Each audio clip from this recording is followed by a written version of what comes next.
Price the Lord. ದೇವರು ನಮಗೆ ಸ್ತೋತ್ರ ಉಂಟಾಗಲಿ. ಈ ದಿನ ದೇವರು ನಮಗೆ ಒಳ್ಳೆಯ ದಿನವನ್ನಾಗಿ ಕೊಟ್ಟಿದ್ದಾನೆ. ಆತನನ್ನು ಆರಾಧಿಸುವವರು ಇಂಥವರೆಂಬುದು, ಆತನನ್ನು ಆರಾಧನೆಗೆ ಅದು ಯೋಗ್ಯವಾದ ಆರಾಧನೆ ಆಗಬೇಕೆಂಬುದು ಯೇಸು ಕ್ರಿಸ್ತನು ನಮ್ಮನ್ನು ನಾವು ನೋಡ್ತೇವೆ. ನಾವು ಎಲ್ಲೆಲ್ಲಿ ಇರ್ಬೋದು, ನೀವು ಮಾಧ್ಯಮದ ಮುಖಾಂತರ ಅನೇಕ ಕಡೆಗಳಲ್ಲಿ ನೋಡ್ತಿರ್ಬೋದು, ಆದರೆ ಯೇಸು ಕ್ರಿಸ್ತನು ನಿಮ್ಮನ್ನು ಪ್ರೀತಿ ಮಾಡಿದ. ಯೇಸು ಕ್ರಿಸ್ತನು ನಿಮಗೋಸ್ಕರ ಕಲ್ವಾರಿ ಶಿಲುಬೆಯಲ್ಲಿ ತನ್ನ ಪ್ರಾಣವನ್ನು ಕೊಟ್ಟು ಆತನು ನಮ್ಮನ್ನು ಕ್ರಯಕ್ಕೆ ತೆಗೆದುಕೊಂಡಿದ್ದಾನೆ. ನಾವು ಅದಕ್ಕೆ ಮೊದಲಾಗಿ ನಾವು ಜೋರಾಗಿ ಆತನಿಗೆ ಸ್ತೋತ್ರವನ್ನು ಸಲ್ಲಿಸೋಣ. ನಾವು ಆತನಿಗೆ ಜಯಘೋಷಣೆ ಮಾಡೋಣ. ನಾವು ಆರಾಧನೆಗೆ ನಾವು ಈ ಸಮಯದಲ್ಲಿ ಹೋಗ್ತಾ ಇದ್ದೇವೆ. ಆರಾಧನೆಗೆ ಮುಂಚೆ ನಾವು ವಾಕ್ಯದ ಮುಖಾಂತರ ನೋಡೋದಾದರೆ 112ನೇ ಕೀರ್ತನೆಯಲ್ಲಿ ದೇವರ ವಾಕ್ಯವು ಹೀಗೆ ಬರೆಯಲ್ಪಟ್ಟಿದೆ. ಯೆಹೋವನಿಗೆ ಸ್ತೋತ್ರ, ಯಾವನು ಯೆಹೋವನಲ್ಲಿ ಭಯಭಕ್ತಿಯುಳ್ಳವನಾಗಿ ಆತನ ಆಜ್ಞೆಗಳನ್ನು ಅತ್ಯಾನಂದ ಪಡನು ಅವನೇ ಧನ್ಯನು. ಆಮೆನ್. ದೇವರ ವಾಕ್ಯ ಹೇಳ್ತದೆ, ಅವನ ಸಂತಾನವು ಲೋಕದಲ್ಲಿ ಬಲಿಷ್ಠವಾಗುವುದು, ನೀತಿವಂತನ ವಂಶವು ಶುಭ ಹೊಂದುವುದು, ಅವನ ಮನೆಯಲ್ಲಿ ಧನ ಐಶ್ವರ್ಯಗಳಿರುವುದು, ಅವನ ನೀತಿಯು ಸದಾಕಾಲ ಫಲಿಸುತ್ತಿರುವುದು, ಯಥಾರ್ಥರಿಗೆ ಕತ್ತಲೆಯಲ್ಲಿ ಜ್ಯೋತಿ ಮೂಡುವುದು.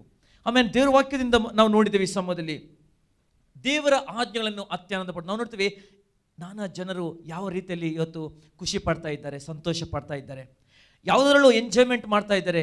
ಆದರೆ ದೇವರು ಇವತ್ತು ನಮಗೆ ಹೇಳ್ತಾನೆ, ದೇವರ ವಾಕ್ಯದಲ್ಲಿ, ದೇವರ ಆಜ್ಞೆಯಲ್ಲಿ ನಾವು ಯಾವಾಗ ಆನಂದ ಪಡ್ತೇವೋ ಅಥವಾ ಆತನನ್ನು ಆರಾಧಿಸಿಕೊಂಡು ನಾವು ಹೌದು ನನ್ನ ಸೃಷ್ಟಿಕರ್ತನು ನನ್ನನ್ನು ಆತನ ಸಾರೂಪ್ಯದಲ್ಲಿ ಉಂಟು ಮಾಡಿದ್ದಾನೆ, ಎಲ್ಲ ಆತನ ವರ್ಣನೆ ಮಾಡ್ತಾ ಆತನ ಸ್ತುತಿಸುತ್ತಾ ನಾವು ಸಂತೋಷ ಪಡುವಾಗ ದೇವರ ವಾಕ್ಯ ಹೇಳ್ತದೆ, ಅವನ ವಂಶವು ಶುಭ ಹೊಂದುವುದೆಂಬುದು. ನಮ್ಮ ವಂಶ ಶುಭ ಹೊಂದಬೇಕಾದರೆ, ನಮ್ಮೆಲ್ಲರ ವಂಶವು ಉದ್ಧಾರ ಆಗಬೇಕಾದರೆ, ನಾವೆಲ್ಲರೂ ತಲೆ ಎತ್ತಿ ನಡೆಯಬೇಕಾದರೆ ನಾವು ಕರ್ತನಲ್ಲಿ ಸಂತೋಷಿಸುವರಾಗಬೇಕೆಂಬುದು ದೇವರ ವಾಕ್ಯ ಹೇಳ್ತದೆ. ಯಾವ ಕರ್ತನಲ್ಲಿ ನಾವು ಸಂತೋಷಿಸ್ತೇವೋ, ಕರ್ತನಲ್ಲಿ ನಾವು ಆನಂದ ಪಡ್ತೇವೋ ಅಥವಾ ಕರ್ತನಲ್ಲಿ ಆತ್ಮಭರಿತರಾಗಿ ನಾವು ಆರಾಧನೆ ಮಾಡ್ತೇವೋ, ಆಗ ನೋಡ್ತೇವೆ ದೇವರು ನಮ್ಮನ್ನು ಒಂದು ಹಂತವಾಗಿ ದೇವರು ನಮ್ಮನ್ನು ಉದ್ಧಾರ ಮಾಡ್ತಾನೆ. ಯಾಕಂದರೆ ನಾನು ಅನೇಕ ಕಡೆಯಲ್ಲಿ ಉದ್ಧಾರ ಮೂಢನ ಅಥವಾ ಪಡುವನಿಂದ ಬರುವುದಿಲ್ಲ, ಉದ್ಧಾರವು ಯೆಹೋವನಿಂದಲೇ. ನಮ್ಮ ಸೃಷ್ಟಿಕರ್ತನು ಆತನು ಅಗಮ್ಯದ ಬೆಳಕಿನಲ್ಲಿ ವಾಸಿಸುವಂಥದ್ರು, ತಂದೆ ಬಲಪಾಶಲಿದ್ದು ನಮಗೋಸ್ಕರ ವಿಜ್ಞಾಪನೆ ಮಾಡುವಂಥ ದೇವರಿದ್ದಾನೆ. ಆತನಲ್ಲಿ ನಾವು ಭರವಸೆ ಇಡುವುದಾದರೆ, ಆತನನ್ನು ನೋಡಿದರೆ ನಾವು ನೋಡ್ತೇವೆ ಯಥಾರ್ಥರಿಗೆ ಕತ್ತಲಲ್ಲಿ ಜ್ಯೋತಿ ಮೂಡುವುದು. ಹೌದು, ಯಥಾರ್ಥ ರೀತಿಯಲ್ಲಿ ನಾವು ಪರಿಪೂರ್ಣವಾಗಿ ನಾವು ನಮ್ಮನ್ನು ಒಪ್ಪಿಸಿಕೊಟ್ಟು ನಮ್ಮ ಶರೀರದ ಒಂದೊಂದು ಅಂಗಗಳನ್ನು ದೇವರಿಗೆ ಒಪ್ಪಿಸಿಕೊಟ್ಟು ನಾವು ಆರಾಧಿಸಿದರೆ ದೇವರು ನಮ್ಮ ಪ್ರಾರ್ಥನೆ ಕೇಳ್ತಾನೆ, ನಮ್ಮ ಆರಾಧನೆ ಆತನಿಗೆ ಮೆಚ್ಚುತ್ತದೆ.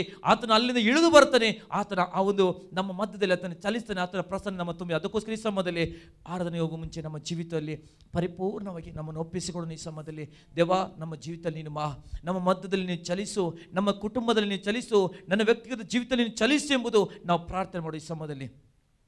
ಸ್ವರ್ಗೀಯ ನಮ್ಮ ತಂದೆ ದೇವರಿಗೆ ಸ್ತೋತ್ರ ಉಂಟಾಗಲಿ. ಪವಿತ್ರಾತ್ಮನೇ, ದೇವ, ಈ ದಿನ ನಮ್ಮ ಜೀವಿತದಲ್ಲಿ ಒದಗಿಸಿಕೊಟ್ಟಿದ್ದೆ ಪರಿಪೂರ್ಣವಾಗಿ ನಿನ್ನ ಆರಾಧಿಸೋಕ್ಕೋಸ್ಕರ ನಿನ್ನ ವಾಕ್ಯದ ಪ್ರಕಾರ ನಿನ್ನ ಆಜ್ಞೆಗಳಲ್ಲಿ ಅತ್ಯಾನಂದ ಪಡೋನು ಅವನೆಷ್ಟು ಧನ್ಯನೆಂಬುದು ದೇವ 1ನೇ ಕೀರ್ತನೆ ಉಂಟು. ಹೌದು, ಯಾವಾಗ ದೇವರ ಧರ್ಮಶಾಸ್ತ್ರದಲ್ಲಿ ಆನಂದ ಪಡ್ತನೋ, ಆಗಲಿರಲು ಅವನು ಧ್ಯಾನಿಸ್ತೇನೋ ಅವನೆಷ್ಟು ಧನ್ಯನು, ಅವನು ನೀರಿನ ಕಾಲುವೆಗಳ ಬೆಳೆದಿರೋ ಮರದ ಆಗಿರೋನು ಎಂಬುದನ್ನು ವಾಕ್ಯ ಹೇಳ್ತದೆ. ಸ್ವಾಮಿ ದೇವ, ಅದೇ ರೀತಿ ಸ್ವಾಮಿ ಈ ಸಮಯದಲ್ಲಿ ನಿನ್ನನ್ನು ಆರಾಧಿಸಿಕೊಂಡು ನಾವು ಸಂತೋಷ ಪಡಲಿಕ್ಕೆ ನಾವು ಬಂದಿದ್ದೇವೆ. ನಿನ್ನನ್ನು ಘನಪಡಿಸಿಕೊಂಡು ಸ್ತೋತ್ರ ಎಂಬ ಯಜ್ಞಗಳನ್ನು ಅರ್ಪಿಸಿಕೊಂಡು ನಿನ್ನ ನಾಮವನ್ನು ಘನಪಡಿಸಿ ಬರುವಾಗ ದೇವ, ನಿನ್ನ ಪ್ರಸನ್ನತೆ, ನಿನ್ನ ಅಭಿಷೇಕವು, ನಿನ್ನ ಮಹಿಮೆಯು ನಮ್ಮ ಮಧ್ಯದಲ್ಲಿ ತುಂಬಲ್ಪಡಲಿ. ನಿನ್ನ ಮಹಿಮೆ ನಮ್ಮನ್ನು ತುಂಬಿಸು ದೇವ. ಪ್ರಾರಂಭದ ಕಡತಕ್ಕೆ ಎಲ್ಲವನ್ನು ಯೇಸುವೆ ನಿಮ್ಮ ಕರಳಿಗೆ ಒಪ್ಪಿಸಿಕೊಡ್ತೇವೆ ಸ್ವಾಮಿ. ನಾವು ಒಬ್ಬೊಬ್ಬರ ಜೀವಿತದಲ್ಲೂ ಒಂದು ವ್ಯತ್ಯಾಸವನ್ನು, ಒಂದು ಬದಲವನ್ನು ಕಾಣಲ್ಪಡಲಿ ಪವಿತ್ರಾತ್ಮನೇ. ದೇವ, ನಿನ್ನ ಕಾರ್ಯವು ಒಬ್ಬೊಬ್ಬರ ಕುಟುಂಬಗಳಲ್ಲಿ ನೀನು ಮಾಡಬೇಕಾಗಿ ನಾವು ಪ್ರಾರ್ಥಿಸಿಕೊಳ್ತೇವೆ ಸ್ವಾಮಿ. ಇದರ ಮುಖಾಂತರ ನೀನು ಮಹಿಮೆ ಒಂದು ಯೇಸು ನಾಮದಲ್ಲಿ ಪ್ರಾರ್ಥನೆ ಬೇಡ ತಂದೆ. Amen. Thank you God. Praise the Lord. ದೇವರು ನಮಗೆ ಸ್ತೋತ್ರವಾಗಲಿ. ಈ ಸಮಯದಲ್ಲಿ ಅರ್ಧ ಗಂಟೆ ನಾವು ನೋಡ್ತೇವೆ ಆತನ ಆರಾಧನೆ ಮಾಡಬೇಕು. ದೇವರು ಒಂದು ದಿನದಲ್ಲಿ 24 ಗಂಟೆ ಕೊಟ್ಟಿದ್ದಾನೆ, ಆದರೆ ಸ್ವಲ್ಪ ಸಮಯ ನಾವು ಈ ದಿನ ದೇವರಿಗೋಸ್ಕರ, ಆರಾಧನೆಗೋಸ್ಕರ ನಮ್ಮನ್ನು ಒಪ್ಪಿಸಿಕೊಡೋಣ. ನಾವು ಹೇಳುವ ಆತ್ಮ ಸ್ವರೂಪ ದೇವ, ನನಗೊಂದು ಆಸೆ, ಬೇರೇನು ಬೇಡ, ನೀ ನನ್ನ ಜೀವಿತಕ್ಕೆ ಬೇಕೆಂಬುದು ನಾವು ಆತನನ್ನು ಹಂಬಲಿಸುವಂಥ ನಾವು ಆತನಿಗೆ ಆರಾಧನೆ ಸಲ್ಲಿಸೋಣ ಸ್ವಾಮಿ. Thank you God Jesus.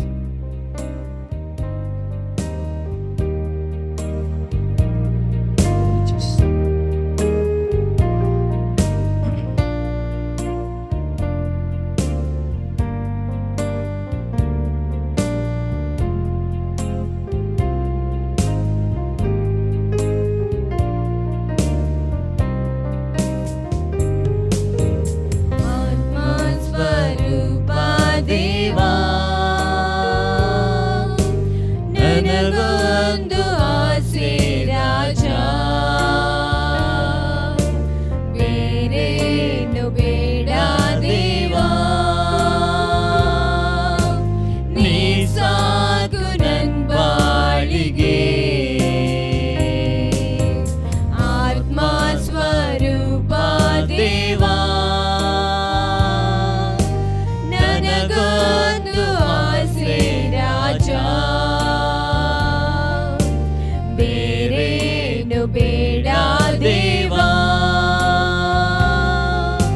ನೀ ಸಾಕು ನನ್ ಬಾಳಿಗೆ. ನಿನ್ನೆದೆಗೆ ಹೊರಗುವೆನು ಆತ್ಮನೇ, ನಿನ್ ಮಡಿಲಲ್ಲಿ ಮಲಗುವೆನು ಆತ್ಮನೇ, ನಿನ್ ಮುಖವ ನೋಡುವೆನು ಆತ್ಮನೇ, ನಿನ್ನನ್ನೇ ಅಪ್ಪುವೆನು ಆತ್ಮನೇ. ನಿನ್ನೆದೆಗೆ ಹೊರಗುವೆನು ಆತ್ಮನೇ, ನಿನ್ ಮಡಿಲಲ್ಲಿ ಮಲಗುವೆನು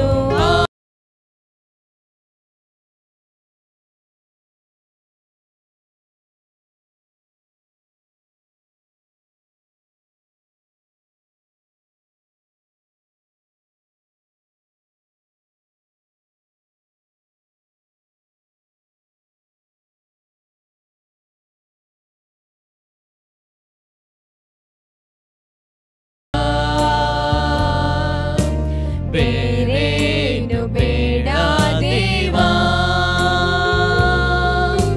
ನೀ ಸಾಕು ನನ್ ಬಾಳಿಗೆ.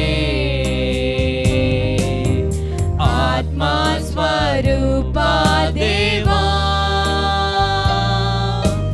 ನನಗೊಂದು ಆಸೆ ರಾಜ, ಬೇರೇನು ಬೇಡ ದೇವಾ,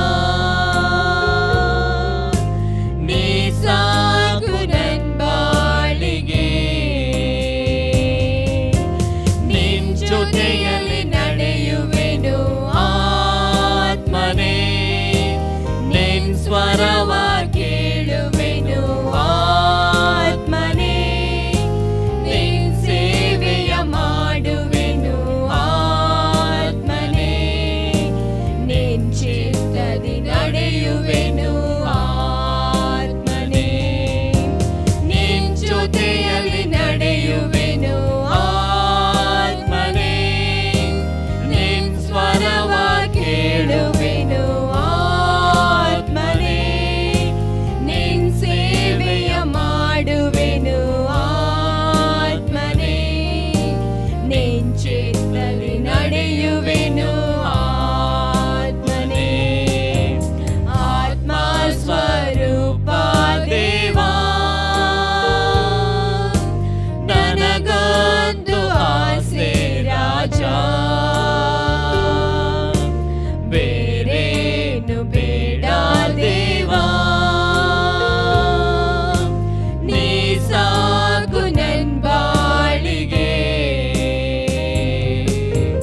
ಆತ್ಮ ಸ್ವರೂಪ ದೇವಾ,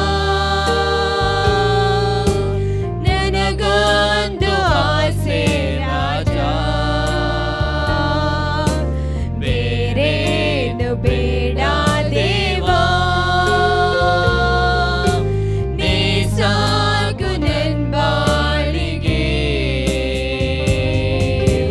ಆತ್ಮ ಸ್ವರೂಪ ದೇವಾ, ನನಗೊಂದು ಆಸೆ ರಾಜ,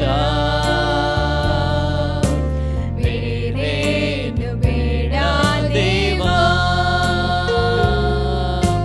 ನೀ ಸಾಕು ನನ್ ಬಾಳಿಗೆ. ನೀ ಸಾಕು ನನ್ ಬಾಳಿಗೆ. ಕರ್ತನಿಗೆ ಸ್ತೋತ್ರ ಸಲ್ಲಿಸುವೆ ಸ್ವಾಮಿ. ಅಪ್ಪ, ನಿನ್ನೆದೆಗೆ ಹೊರಗುವೆನು, ನಿನ್ ಮಡಿಲಲ್ಲಿ ಮಲಗುವೆನು, ನಿನ್ ಮುಖವ ನೋಡುವೆನು, ನಿನ್ನ ಅಪ್ಪುಗೆಯನ್ನು ನಾ ಕಾಣುವೆನು ಸ್ವಾಮಿ. ಅಪ್ಪ, ನಿನ್ನ ಜೊತೆಯಲ್ಲಿ ನಡೀಲಿಕ್ಕೆ, ನಿನ್ನ ಸ್ವರವನ್ನು ಕೇಳಲಿಕ್ಕೆ, ನಿನ್ನ ಚಿತ್ತದಲ್ಲಿ ನಡೀಲಿಕ್ಕೆ ನಮ್ಮ ನಡೆಸು ಪವಿತ್ರಾತ್ಮನೇ. ನಿನ್ನ ಸ್ವರವಿಲ್ಲದಿದ್ದರೆ, ನಿನ್ನ ದರ್ಶನ ಇಲ್ಲದಿದ್ದರೆ ದೇವ ನಿನ್ನ ನಡೆಸುವಿಕೆ ಇಲ್ಲದಿದ್ರೆ ನಾವು ಒಂದು ಕ್ಷಣ ನಡಲಿಕ್ಕೆ ಸಾಧ್ಯವಿಲ್ಲ. ಪವಿತ್ರಾತ್ಮನೇ, ಎಲ್ಲ ನಿನ್ನ ಪವಿತ್ರಾತ್ಮನಿಗೆ ನಮ್ಮನ್ನು ಒಪ್ಪಿಸಿಕೊಡ್ತೀವಿ ಸರ್.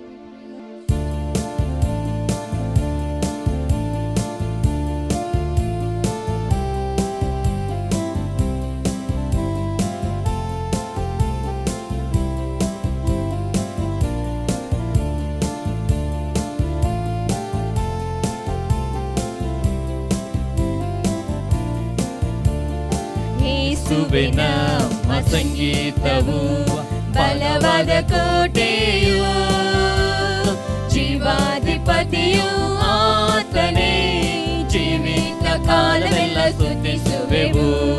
ಜೀವಾಧಿಪತಿಯು ಆತನೇ, ಜೀವಿತ ಕಾಲವೆಲ್ಲ ಸ್ತುತಿಸುವೆವು. ಯೇಸುವೆ ನಮ್ಮ ಸಂಗೀತವು. ಸ್ತುತಿಯ ಮಧ್ಯದಲ್ಲಿ ಜೀವಿಸುವ ದೂತರೆಲ್ಲ ಸ್ತುತಿಸುವ ದೇವರಾತನೇ.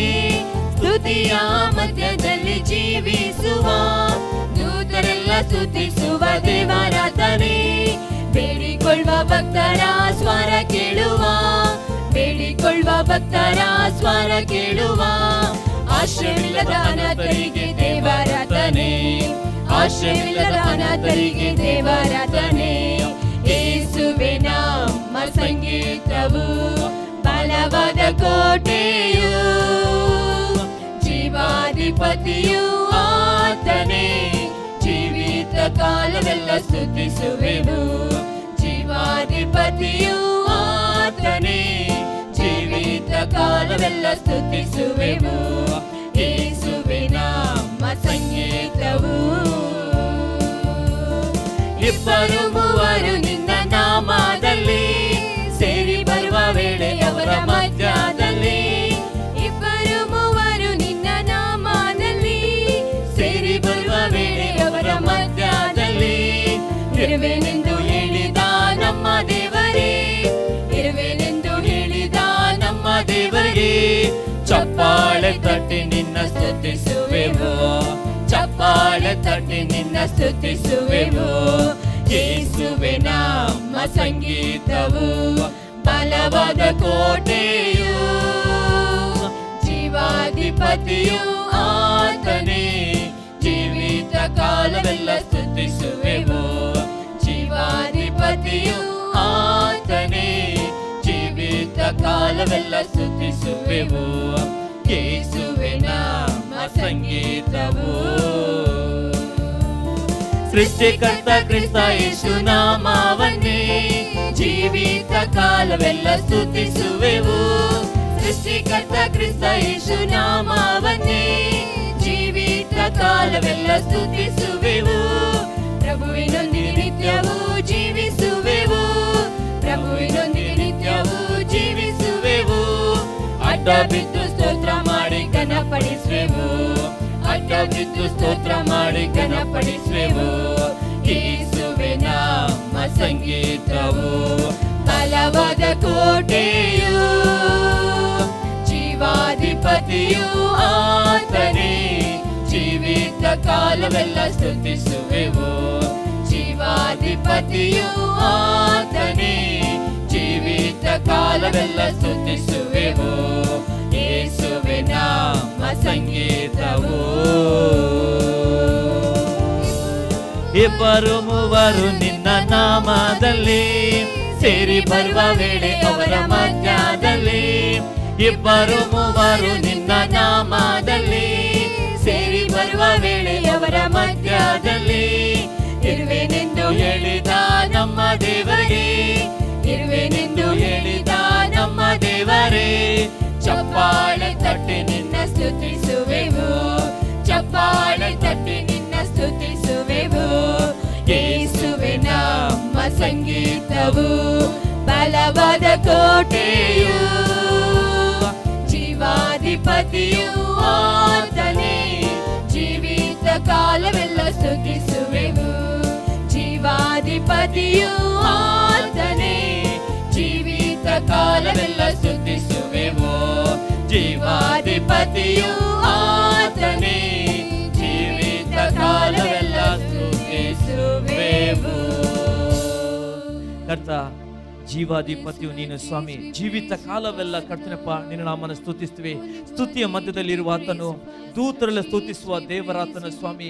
ಬೇಡಿಕೊಳ್ಳುವ ಭಕ್ತರ ಸ್ವರ ಕೇಳುವಾತನು ಸ್ವಾಮಿ.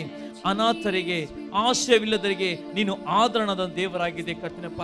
ಸೃಷ್ಟಿಕರ್ತ ನೀನೊಬ್ಬನೇ ಸೃಷ್ಟಿಯ ಒಡೆಯನು, ನೀನೊಬ್ಬನೇ ಸೃಷ್ಟಿಯ ಮೂಲನು ಸ್ವಾಮಿ. ನಿನ್ನ ನಾಮವನ್ನು ದೇವ ನಮ್ಮ ಅಡ್ಡ ಬಿದ್ದು ಸ್ತೋತ್ರ ಮಾಡಿ ನಾವು ಘನಪಡಿಸ್ತೇವೆ ಸ್ವಾಮಿ. ಕರ್ತನಿಗೆ ಸ್ತೋತ್ರ ಹಲಿತೇವೆ ಸ್ವಾಮಿ. ಹಲ್ಲೆಲೂಯಾ ರಾಜ. ಅಪ್ಪ, ಮನ ಮರುಗೋ ದೇವರು ದೇವ, ನಮ್ಮ ಕಡೆ ಯಾವಾಗಲೂ ಆ ಪರಲೋಕದಿಂದ ಬಾಗಿಕೊಂಡು ನೋಡುತ್ತೆ ಎಂಬುದನ್ನು ವಾಕ್ಯ ಹೇಳ್ತದೆ. ಆತನು ಬಾಗಿಕೊಂಡು ತನ್ನ ಮಕ್ಕಳನ್ನು ನೋಡುವಂತ ದೇವರು, ತನ್ನ ಮಕ್ಕಳನ್ನು ಸಂತೈಸುವಂತ ದೇವರಾಗಿದ್ದಿ. ಅದಕ್ಕೋಸ್ಕರ ಮನ ಮರುಗುವ ದೇವರೇ ನಿನ್ನ ನಾಮವನ್ನು ಕೊಂಡಾಡ್ತೇವೆ ಸ್ವಾಮಿ. ಓ ಥ್ಯಾಂಕ್ ಯು ಗಾಡ್. ಹಲ್ಲೆಲೂಯಾ. ನೀನು ಯುಕ್ತನ ದೇವರು, ನೀನು ಸರ್ವಶಕ್ತನ ದೇವರು. ನಿನ್ನ ಕರುಣೆಗೆ ಯಾವಾಗಲೂ ಕೊನೆ ಇಲ್ಲ ಸ್ವಾಮಿ. ನಿನ್ನ ಪ್ರೀತಿಗೆ ಮಿತಿ ಇಲ್ಲ. ಅದು ನಿತ್ಯ ನಿರಂತರವಾದ ಪ್ರೀತಿಯಾಗಿದೆ. ಅದು ದಿನ ದಿನವೂ ಅದು ಹೊಸತಾಗಿದೆ. ಪ್ರತಿದಿನ ನಮ್ಮ ಜೀವಿತದಲ್ಲಿ ಅದು ಒಳ್ಳೆದನ್ನು ನಡೆಸುವಂತದ್ದಾಗಿದೆ ಸ್ವಾಮಿ. ಅದಕ್ಕೋಸ್ಕರ ಮನಸಾರೆ ಪರಿಪೂರ್ಣವಾಗಿ ನಮ್ಮನ್ನು ಒಪ್ಪಿಸಿಕೊಟ್ಟು ಈ ಸಮಯದಲ್ಲಿ ನಾವು ಆರಾಧನೆಗೆ ಹೋಗುವ, ಈ ಸಮಯದಲ್ಲಿ ನಾವು ಸ್ತುತಿಸುವ, ಆತನನ್ನು ಕೊಂಡಾಡೋಣ. ನಾವು ಪರಿಪೂರ್ಣವಾಗಿ ಆತನನ್ನು ಘನಪಡಿಸೋಣ. ಆತನ ಮಹಿಮೆಗೆ ಯೋಗ್ಯತೆ.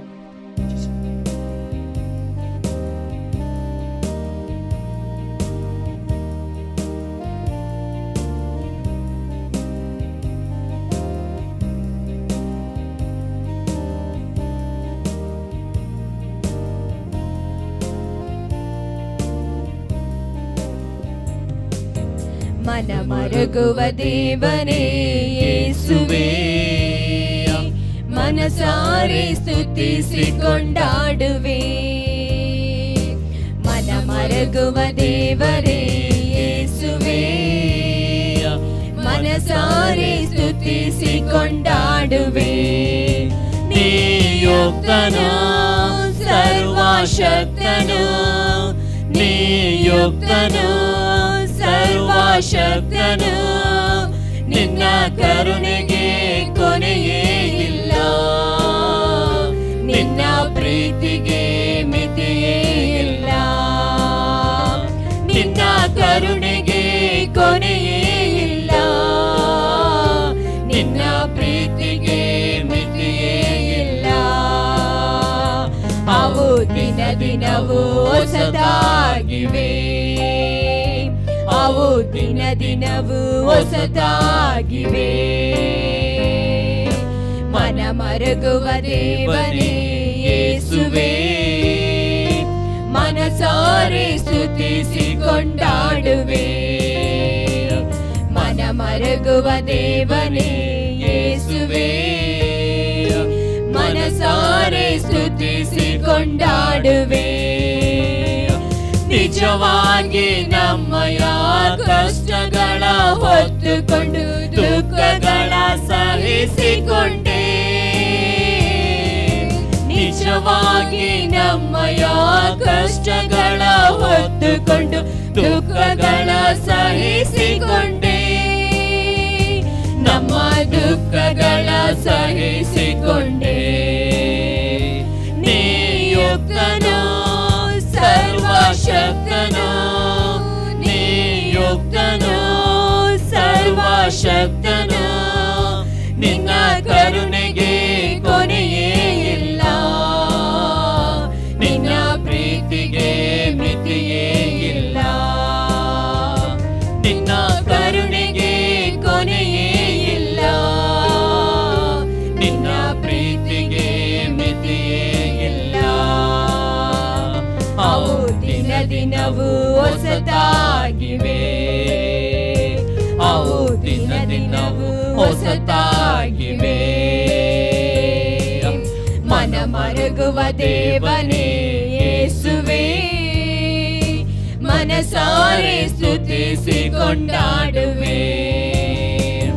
ಮನ ಮರುಗುವ ದೇವನೇ ಯೇಸುವೇ, ಮನಸಾರೆ ಸ್ತುತಿಸಿ ಕೊಂಡಾಡುವೆ. ನಮಗೆ ಸಮಾಧಾನ ನೀಡಲೆಂದು ನೀನು ದಂಡನೆಯ ವಹಿಸಿಕೊಂಡೆ. ನಮಗೆ ಸಮಾಧಾನ ನೀಡಲೆಂದು ನೀನು ದಂಡನೆಯ ವಹಿಸಿಕೊಂಡೆ. ಸ್ವಾಮಿ ದಂಡನೆಯ ವಹಿಸಿಕೊಂಡೆ. ನೀ ಯುಕ್ತನು ಸರ್ವಶಕ್ತನು, ನೀ ಯುಕ್ತನು ಸರ್ವಶಕ್ತನು. ನಿನ್ನ ಕರುಣೆಗೆ ಕೊನೆಯೇ ಇಲ್ಲ, ನಿನ್ನ ಪ್ರೀತಿಗೆ ಮಿತಿಯೇ ಇಲ್ಲ. ನಿನ್ನ ಕರುಣೆಗೆ ಕೊನೆಯೇ ಇಲ್ಲ, ನಿನ್ನ ಪ್ರೀತಿಗೆ ಮಿತಿಯೇ ಇಲ್ಲ. ಅವು ದಿನ ದಿನವೂ ಹೊಸದಾಗಿವೆ, ಅವು ದಿನ ದಿನವೂ ಹೊಸದಾಗಿವೆ. ಮನ ಮರುಗುವ ದೇವನೇ ಯೇಸುವೇ, ಮನಸಾರೆ ಸ್ತುತಿಸಿ ಕೊಂಡಾಡುವೆ. ಮನ ಮರುಗುವ ದೇವನೇ ಯೇಸುವೇ, ಮನಸಾರೆ ಸ್ತುತಿಸಿ ಕೊಂಡಾಡುವೆ. ಮನ ಮರುಗುವ ದೇವನೇ ಯೇಸುವೇ, ಮನ ಮರುಗುವಂತ ದೇವರಾಗಿದೆ. ನೀನು ಯುಕ್ತನು ಸ್ವಾಮಿ, ನೀನು ಯುಕ್ತನ ದೇವರು, ನೀನು ಸರ್ವಶಕ್ತನ ದೇವರು ಸ್ವಾಮಿ. ನಿನ್ನ ಕರುಣೆ ಎಂದೆಂದಿಗೂ ಸ್ವಾಮಿ ನಮ್ಮ ಜೀವನದಲ್ಲಿ ತೋರಿಸುವಂತ ದೇವರಾಗಿದೆ. ನೀನು ದಯಾ ಸಾಗರನು, ನೀನು ಕರುಣಾ ಸಾಗರನಾಗಿದ್ದುಕೊಂಡು ದೇವ ನಮ್ಮೊಬ್ಬರ ಜೀವಿತದಲ್ಲಿ ಕರುಣೆ ತೋರಿಸುವನಾಗಿದೆ. ಪರಿಶುದ್ಧಾತ್ಮನೇ, ನಮ್ಮೆಲ್ಲ ಹೌದು ಸ್ವಾಮಿ, ಆ ಶಾಪದ ಮುಳ್ಳನ್ನು ತಲೆ ಮೇಲೆ ಧರಿಸಿಕೊಂಡು ಶಿಲುಬೆಯಲ್ಲಿ ಜಯ ಹೊಂದಿದ ದೇವರು ನೀನಾಗಿದ್ದಿ ಸ್ವಾಮಿ. ಅದಕ್ಕೋಸ್ಕರ ನಿಮಗೆ ಸ್ತೋತ್ರ ಸಲ್ಲಿಸುತ್ತೇವೆ ಪರಿಶುದ್ಧಾತ್ಮನೇ. ದೇವನಿಗೆ ಸ್ತೋತ್ರ. ಇನ್ನೊಂದಾರ್ತಿ ನಾವೆಲ್ಲರಿಗೂ ಕೊನೆಯ ಭಾಗದಲ್ಲಿ ನಾವು ಪವಿತ್ರಾತ್ಮನೆ ನಮ್ಮ ಜೀವಿತ ಒಪ್ಪಿಸಿಕೊಡೋಣ. ಪವಿತ್ರಾತ್ಮನೆ ನಮ್ಮ ಮಧ್ಯದಲ್ಲಿ ಚಲಿಸಿ ಎಂಬುದು, ಪವಿತ್ರಾತ್ಮನೆ ನಮ್ಮನ್ನು ಕರ್ಕೊಂಡು ನಿನ್ನ ಪಾದ ಸನ್ನಿಧಿಯಲ್ಲಿ ನಿನ್ನನ್ನು ಆರಾಧಿಸೋಕ್ಕೋಸ್ಕರ ನೀನು ಮಾರ್ಗವು ಸತ್ಯವು ಜೀವವುಳ್ಳ ದೇವರೆಂಬುದನ್ನು ನಾವು ಒಪ್ಪಿಸಿಕೊಡ್ತೇವೆ. ಓ ಥ್ಯಾಂಕ್ ಯು ಪವಿತ್ರಾತ್ಮನೆ. ಪವಿತ್ರಾತ್ಮ ನಾವೆಲ್ಲರ ಈ ಸಮಯದಲ್ಲಿ ಕಣ್ಣುಗಳನ್ನು ಮುಚ್ಚಿಕೊಂಡು ನಾವು ಆತನ ಆ ಪ್ರಸನ್ನತೆಗೋಸ್ಕರ, ಆತನ ಆ ಮಹಿಮೆ ಚಲಿಸೋಕ್ಕೋಸ್ಕರ, ಆತನ ಸ್ಪರ್ಶತೆಗೋಸ್ಕರ ನಾವು ಪವಿತ್ರ ಆತ್ಮ ಪವಿತ್ರಾತ್ಮನೇ ನೀನು ಬಾ, ಪವಿತ್ರಾತ್ಮ ನೀನು ಬಾ ನನ್ನ ಜೀವಿತದಲ್ಲಿ, ಪವಿತ್ರಾತ್ಮ ನೀನು ಬಾ ನಮ್ಮ ಮಧ್ಯದಲ್ಲಿ ಎಂಬುದು ನಾವು ಈ ಸಮಯದಲ್ಲಿ ಆತನನ್ನು ಪವಿತ್ರಾತ್ಮನನ್ನು ಆರಾಧಿಸುವ.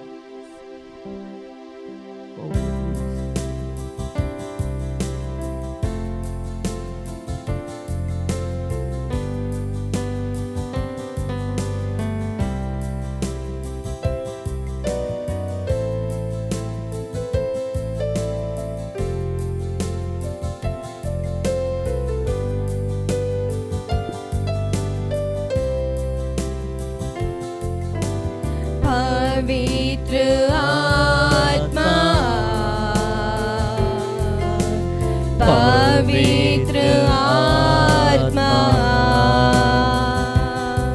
मुझे ले जाओ यीशु के चरणों में. पवित्र आत्मा, पवित्र आत्मा, पवित्र आत्मा,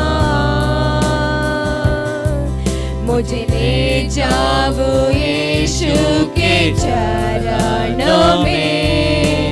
पवित्र आत्मा,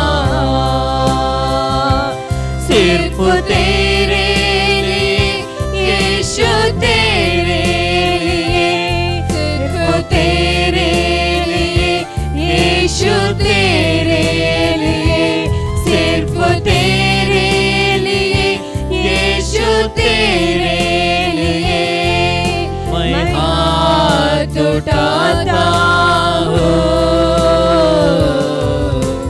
पवित्र आत्मा, ಈ ಸಮಯದಲ್ಲಿ ನಾವೆಲ್ಲರೂ ನಮ್ಮನ್ನು ಒಪ್ಪಿಸಿಕೊಡುತ್ತಾ ಆತನ ಆತ್ಮ ನಡೆಸಲಿಕ್ಕೋಸ್ಕರ, ಆತನ ಆತ್ಮಗೋಸ್ಕರ ನಮ್ಮನ್ನು ಈ ಸಮಯದಲ್ಲಿ जाओ यीशु के चरणों में.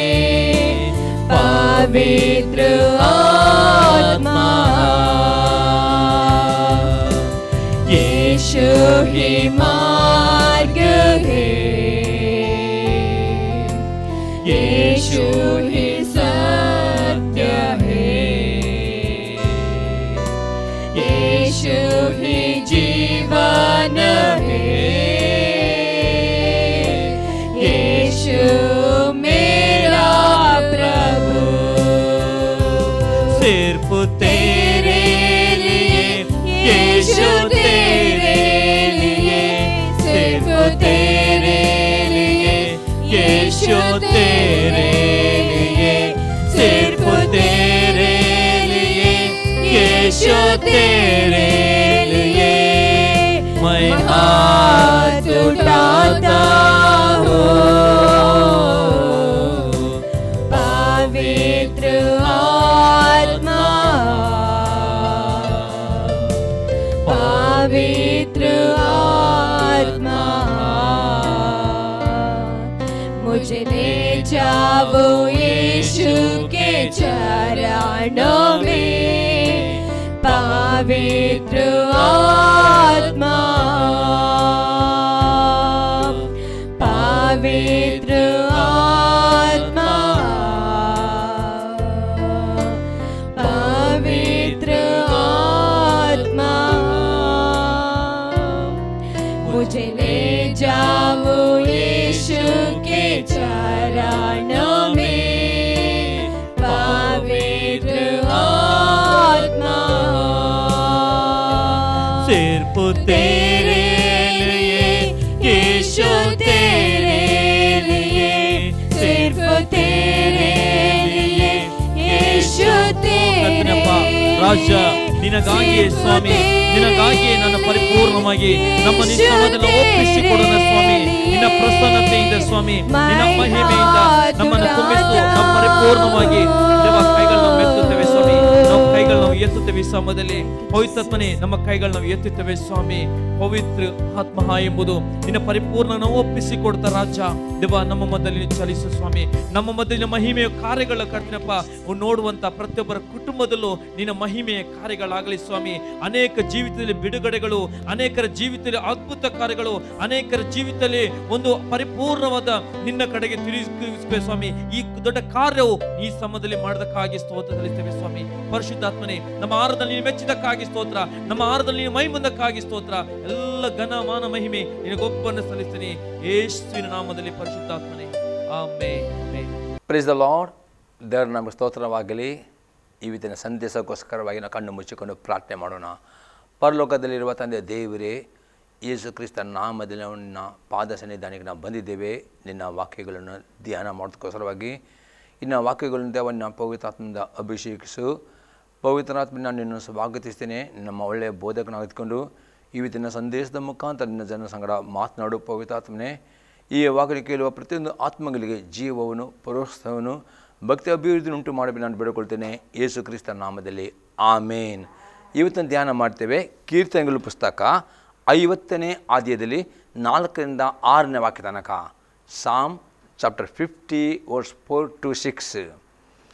ಆತನು ತನ್ನ ಪ್ರಜೆಗಳ ನ್ಯಾಯ ವಿಚಾರಣೆಯಲ್ಲಿ ಭೂಮಿಯ ಆಕಾಶಗಳನ್ನು ಸಾಕ್ಷಿಗಳಾಗಿ ನೇಮಿಸುತ್ತಾನೆ. ನನ್ನೊಡನೆ ಯಜ್ಞದ ಮೂಲಕ ಒಡಂಬಡಿಕೆಯನ್ನು ಮಾಡಿಕೊಂಡ ನನ್ನ ಭಕ್ತರನ್ನು ನನ್ನ ಬಳಿಗೆ ಕರೆಕೊಂಡು ಬನ್ನಿರಿ ಎಂದು ಆಜ್ಞಾಪಿಸುತ್ತಾನೆ. ದೇವರು ತಾನೇ ನ್ಯಾಯಾಧಿಪತಿ, ಆತನು ನೀತಿ ಸ್ವರೂಪನೆಂದು ಆಕಾಶ ಮಂಡಲ ಘೋಷಿಸುತ್ತದೆ. ನಾವು ನೋಡ್ತೇವೆ ಅಲ್ಲಿ ಆಸಾಪು ಹೇಳ್ತಾನೆ 5ನೇ ವಾಕ್ಯದಲ್ಲಿ, ನನ್ನೊಡನೆ ಯಜ್ಞದ ಮೂಲಕ ಒಡಂಬಡಿಕೆಯನ್ನು ಮಾಡಿಕೊಂಡ ನನ್ನ ಭಕ್ತರನ್ನು ನನ್ನ ಬಳಿಗೆ ಕರೆಕೊಂಡು ಬಂದಿರಿ ಎಂದು ಆಜ್ಞಾಪಿಸುತ್ತಾನೆ. ಈ ವಾಕ್ಯದ ಪ್ರಕಾರ ದೇವರ ಸನ್ನಿಧಾನಕ್ಕೆ ಬರುವಾಗ ನಾವು ಒಡಂಬಡಿಕೆ ಮಾಡುವ ಭಕ್ತರು. ಈ ಯಜ್ಞಗಳು ಎಂದರೆ ಏನು? ಇಲ್ಲಿ ನೋಡಿದೆ 5ನೇ ವಾಕ್ಯದಲ್ಲಿ, ನನ್ನೊಡನೆ ಯಜ್ಞದ ಮೂಲಕ ಒಡಂಬಡಿಕೆ ಮಾಡಿಕೊಂಡ ನನ್ನ ಭಕ್ತರನ್ನ ಬಳಿಗೆ ಕರೆಕೊಂಡು ಬನ್ನಿರಿ ಎಂದು ಆಜ್ಞಾಪಿಸುತ್ತಾನೆ. ಇದರ ಅರ್ಥ ಏನು?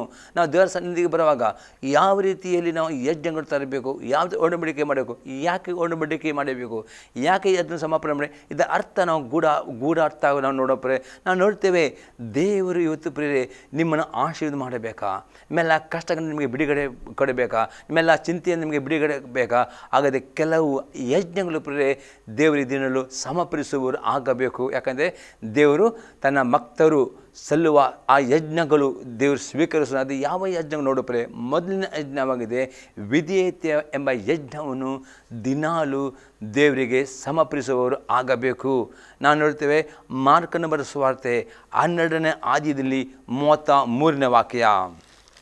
Mark chapter 12 verse 33. ಆತನನ್ನು ಪೂರ್ಣ ಮನಸ್ಸಿನಿಂದಲೂ ಪೂರ್ಣ ಬುದ್ಧಿಯಿಂದಲೂ ಪೂರ್ಣ ಶಕ್ತಿಯಿಂದಲೂ ಪ್ರೀತಿಸುವುದು ಮತ್ತು ತನ್ನನ್ನು ಪ್ರೀತಿಸಿಕೊಳ್ಳುವಂತೆ ತನ್ನ ನೆರೆಯವನನ್ನು ಪ್ರೀತಿಸುವುದು, ಇವೆರಡು ಎಲ್ಲ ಸರ್ವಾಂಗ ಹೋಮಗಳಿಗಿಂತಲೂ ಎಲ್ಲ ಯಜ್ಞಗಳಿಗಿಂತಲೂ ಹೆಚ್ಚಿನವು ಅಂದನು. ನೋಡ್ತೇವೆ ಇಲ್ಲಿ ಈ ಯವನಸ್ಥೆ ದೇವರನ್ನು ಸಂಪೂರ್ಣ ಹೃದಯದಿಂದ, ಪ್ರಾಣದಿಂದ, ಬುದ್ಧಿಯಿಂದ, ಶಕ್ತಿಯಿಂದ ಪ್ರೀತಿಸುವುದು, ಹಾಗೆ ತನ್ನ ನೆರೆಯನ್ನು ಪ್ರೀತಿಸುವುದು, ಇದೆಲ್ಲ ಸರ್ವಾಂಗ ಹೋಮಗಳಿಗಿಂತ ಅತಿ ಶ್ರೇಷ್ಠವಾದ ಯಜ್ಞವಾಗಿದೆ. ಹಾಗಾದರೆ ಈ ಯಜ್ಞ ಅಲ್ಲಿ ಅವರು ಬೇರೆ ಬೇರೆ ರೀತಿಯ ಯಜ್ಞ ತಿರುತ್ತಾರೆ. ಅದು ಹೊಸ ನೋಡ್ತೇವೆ, ದೇವರಿಗೆ ಮೆಚ್ಚುವ ಅತಿ ಶ್ರೇಷ್ಠ ಯಜ್ಞವಾಗಿದೆ. ಅದು ವಿಧೇಯತೆ ಯಜ್ಞವಾಗಿದೆ. ಆ ವಿಧೇಯತೆ ಯಜ್ಞ ಎಂದರೆ ಅರ್ಥ ಆಗಿದೆ, ನಿಮ್ಮ ದೇವರಾದ ಕರ್ತನ ನೀವು ನಿಮ್ಮ ಸಂಪೂರ್ಣ ಹೃದಯದಿಂದ, ಪ್ರಾಣದಿಂದ, ಬುದ್ಧಿಯಿಂದ, ಶಕ್ತಿಯಿಂದ ಪ್ರೀತಿಸುವುದೇ. ಮತ್ತು ನಿಮ್ಮನ್ನು ಪ್ರೀತಿಸಿದ ಹಾಗೆ ದೇವರನ್ನು ಪ್ರೀತಿಸಿದ ಹಾಗೆ ನಿಮ್ಮ ನೆರೆಯವರನ್ನು ಪ್ರೀತಿಸುವುದು, ಇದು ಯಜ್ಞ ದೇವರಿಗೆ ಮೆಚ್ಚುವನಾಗಿದೆ.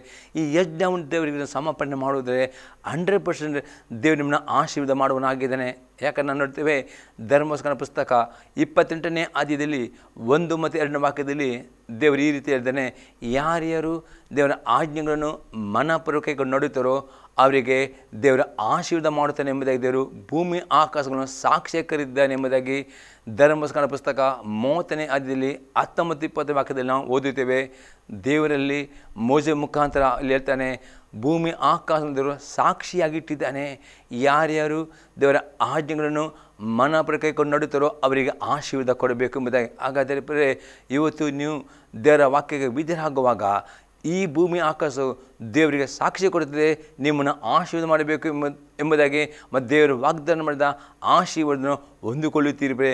ಹಾಗಾದರೆ ನಿಮ್ಮ ಪ್ರತಿಯೊಂದು ಪ್ರಾರ್ಥನೆಗೆ ಉತ್ತರ ಬರಬೇಕು, ನಿಮಗೆ ಆಶೀರ್ವಾದ ಬರಬೇಕು, ನಿಮಗೆ ಕಷ್ಟದಲ್ಲಿ ಬಿಡುಗಡೆ ಆಗಬೇಕಾದರೆ ದೇವರನ್ನು ನೀವು ನಿಮ್ಮ ಸಂಪೂರ್ಣ ಹೃದಯ, ಪ್ರಾಣ, ಬುದ್ಧಿ, ಶಕ್ತಿಯನ್ನು ಪ್ರೀತಿಸುವುದು, ಹಾಗೆ ನಿಮ್ಮ ನೆರೆಯವರನ್ನು ಪ್ರೀತಿಸುವುದು ಇದು ಅತಿ ಅಗತ್ಯ ಎಂಬುದನ್ನು ಈ ವಾಕ್ಯದಲ್ಲಿ ನೋಡ್ತೇವೆ. ಇನ್ನು ಅದಕ್ಕೆ ದೃಷ್ಟಾಂತ ನೋಡೋಪ್ರೆ ವಿಧೇಯತೆ ಅತಿ ಅಗತ್ಯವ ಇಲ್ಲ ಎಂಬುದಾಗಿ 1ನೇ ಯೋಹನ ಪತ್ರಿಕೆ 3ನೇ ಅಧ್ಯಾಯದಲ್ಲಿ 21 ಮತ್ತು 22ನೇ ವಾಕ್ಯ. 1 John chapter 3 verse 21 and 22 verse.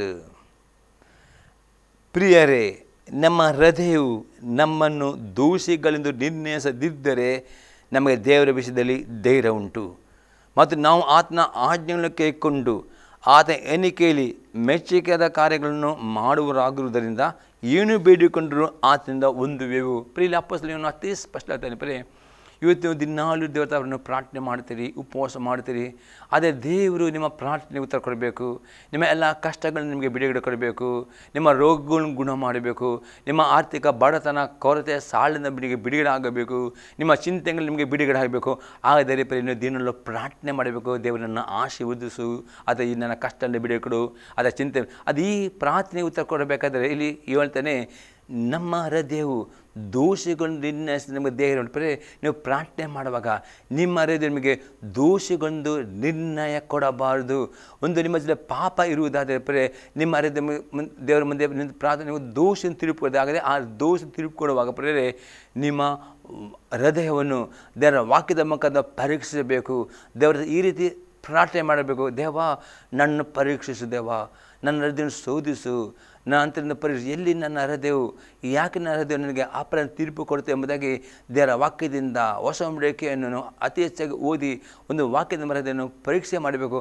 ಆಗ ನಿಮ್ಮಲ್ಲಿ ಪಾಪ ಇರುವಾಗ ನಿಮ್ಮ ಹೃದಯ ನಿಮಗೆ ಅಪರಾಧ ತೀರ್ಪು ಕೊಡ್ತದೆ. ಆ ವಾಕ್ಯದ ಮುಖಾಂತರ ನಿಮ್ಮ ಪಾಪಗಳನ್ನು ಗೊತ್ತು ಮಾಡಿ, ಹೌದೇವ ಈ ಪಾಪ ನಾನು ಮಾಡಿದೆ, ನನ್ನ ಕ್ಷಮಿಸು ಎಂಬುದಾಗಿ ನಾನು ಸಮಯ ಕೇಳಬೇಕು. ಅಷ್ಟೇ ಅಲ್ಲದೆ 22ನೇ ವಾಕ್ಯದಲ್ಲಿ ನಾವು ನೋಡ್ತೇವೆ, ಮತ್ತು ನಾವು ಆತನ ಆಜ್ಞೆಗಳನ್ನು ಕೈಕೊಂಡು ನಡೆದು ಆತ ಎಣಿಕೆಯಲ್ಲಿ ಮೆಚ್ಚುಗೆದ ಕಾರ್ಯಗಳನ್ನು ಮಾಡುವುದರಿಂದ ಏನು ಬೇಡಿಕೊಂಡರೂ ಆತನಿಂದ ಹೊಂದುತ್ತೇವೆ. ಹಾಗಾದರೆ ಅಲ್ಲಿ ಸೀಕ್ರೆಟ್ ನೋಡಿಕೊಂಡ್ರೆ, ಈಗ ನೀವು ಏನೋ ಪ್ರಾರ್ಥನೆ ಮಾಡ್ತೀರಿ, ನೀವು ದಿನದಲ್ಲಿ ಪ್ರಾರ್ಥನೆ ಮಾಡಲೇಬೇಕು. ಇದು ಆಶೀರ್ವಾದ ನನಗೆ ಬೇಕಿದೆವಾ, ಇದು ಕಷ್ಟ ಬಿಡುಗಡೆ ಆಗಬೇಕು, ಎಲ್ಲವನ್ನು ಪ್ರಾರ್ಥನೆ ಮಾಡಬೇಕು. ಅದು ದಿನಾಲು ಪ್ರಾರ್ಥನೆ ಮಾಡಿ, ಯೇಸು ಕ್ರಿಸ್ತನು ಪ್ರಾರ್ಥನೆ ಮಾಡಿ ಕಲಿಸಿಕೊಟ್ಟುವಾಗ ಅಲ್ಲಿ ಹೇಳಿದೆ, ಅನುದಿನದ ಆಹಾರವನ್ನು ಇವತ್ತು ದಯಪಡಿ, ಅನುದಿನದ ಆಹಾರಕ್ಕೋಸ್ಕರವಾಗಿ ನೀವು ಪ್ರಾರ್ಥನೆ ಮಾಡಬೇಕು ಪ್ರೇರೆ, ನಿಮ್ಮ ಚಿಂತೆಗಳಿಗೋಸ್ಕರ ಆದರೆ ಆ ಉತ್ತರ ಸಿಗಬೇಕಾದರೆ ಅಲ್ಲಿ ಕಂಡೀಷನ್ ಉಂಟು. ನೀವು ಆತನ ಪ್ರತಿಯೊಂದು ಆಜ್ಞೆಗಳನ್ನು ಕೈಕೊಂಡು ನಡೆಯಬೇಕು. ಯಾವುದೇ ಆಜ್ಞೆಯನ್ನು ತಿರಸ್ಕಾರ ಮಾಡಬಾರದು. ಎಲ್ಲ ಆಜ್ಞೆಯನ್ನು ಕೈಕೊಂಡು ನಡೆಯಬೇಕು. ಮತ್ತು ಅಷ್ಟೇ ಅಲ್ಲದೆ ನಿಮ್ಮ ಕೆಲಸ ಆಗ್ಬೋದು, ನಿಮ್ಮ ಕುಟುಂಬ ಜೀವಿತ ಆಗ್ಬೋದು, ನೀವು ಮಾಡೋ ಸೇವೆ ಆಗ್ಬೋದು, ನಿಮ್ಮ ಬಿಸ್ನೆಸ್, ನೀವು ಮಾಡುವ ಎಲ್ಲ ಕ್ರಿಯೆಗಳು ಆತನಿಗೆ ಮೆಚ್ಚುಗೆದ ಕ್ರಿಯೆಗಳನ್ನು ಮಾಡುವುದಾದರೆ ಅಲ್ಲಿ ಯೋಹನ ಹೇಳ್ತಾನೆ, ನೀವು ಏನು ಬೇಡಿಕೊಂಡ್ರು ಆತನಿಂದ ಹೊಂದುತ್ತೀರಿ. ಹಾಗಾದರೆ ಪ್ರಿಯರೇ, ಇದು ಯಜ್ಞ, ವಿಧೇಯತೆ ಎಂಬ ಯಜ್ಞ ಎಂಬುದಕ್ಕೆ ಹೆಸರಾಗಿದೆ. ಈ ವಿಧೇಯತೆ ಎಂಬ ಯಜ್ಞವನ್ನು ದಿನಾಲು ದೇವರಿಗೆ ನೀವು ಸಮರ್ಪಣೆ ಮಾಡಬೇಕು. ಅದರ್ಥ ದೇವರ ಪ್ರತಿ ಆಜ್ಞೆಗಳನ್ನು ಕೈಕೊಂಡು ನಡೆಯುವಾಗ ದೇವರನ್ನು ಪ್ರೀತಿ ಮಾಡ್ತೀರಿ. ಹಾಗೆ ಒಬ್ಬರೊಬ್ಬರು ಪ್ರೀತಿ ಮಾಡಲಿಕ್ಕೆ ನಿಮಗೆ ಸಾಧ್ಯವಾಗ್ತದೆ. ಆಗ ನಿಮ್ಮ ಹೃದಯ ನಿಮಗೆ ಅಪನ ತೀರ್ಪು ಕೊಡೋದಿಲ್ಲ. ನಿಮ್ಮ ಹೃದಯವು ನಿಮಗೆ ಧೈರ್ಯ ಕೊಡ್ತದೆ. ಅದು ದೇವರ ಮುಂದೆ ನಿಂತುಕೊಳ್ಳುವಾಗ ನಿಮ್ಮ ಹೃದಯ ಹೇಳ್ತದೆ, ಹೌದು ನಾನು ದೇವರ ದೃಷ್ಟಿಯಲ್ಲಿ ನಾವು ಪರಿಶುದ್ಧನಾಗಿದ್ದೇನೆ, ದೇವರಿಗೆ ನಾನು ನೀತಿವಂತನಾಗಿದ್ದೇನೆ, ದೇವರ ಆಜ್ಞೆ ಕೈಕೊಂಡು ನಡೆದಿದ್ದೇನೆ ಎಂಬ ನಿಮ್ಮ ಹೃದಯ ನಿಮಗೆ ತೀರ್ಪು ಕೊಡುವಾಗ ನಿಮ್ಮ ಪ್ರತಿಯೊಂದು ಪ್ರಾರ್ಥನೆಗೆ ದೇವರು ಉತ್ತರ ಕೊಡುತ್ತಾನೆ. ಪ್ರತಿಯೊಂದು ಆಶೀರ್ವಾದ ನಿಮಗೆ ದೇವರು ದಯಪಾಲಿಸುವವನು ಆಗಿದ್ದಾನೆ. ಯಾಕಂದ್ರೆ ನೋಡ್ತೇವೆ ಕೀರ್ತನೆ 84 ಅದು 11ನೇ ವಾಕ್ಯದಲ್ಲಿ ಬರೆಯಲ್ಪಟ್ಟಿದೆ, ಆತನು ಸದ್ಭಕ್ತರಿಗೆ ಯಾವ ಶುಭವನ್ನು ದಯಪಾಲಿಸದೆ ಹೋದವನು. ಪ್ರೇರೆ, ನೀವು ದೇವರ ಆಜ್ಞೆಗಳನ್ನು ಕೈಕೊಂಡು ನಡೆಯುವಾಗ ದೇವರಲ್ಲಿ ಸದ್ಭಕ್ತರಿಗೆ ಕಾಣಲ್ಪಡುತ್ತೀರಿ.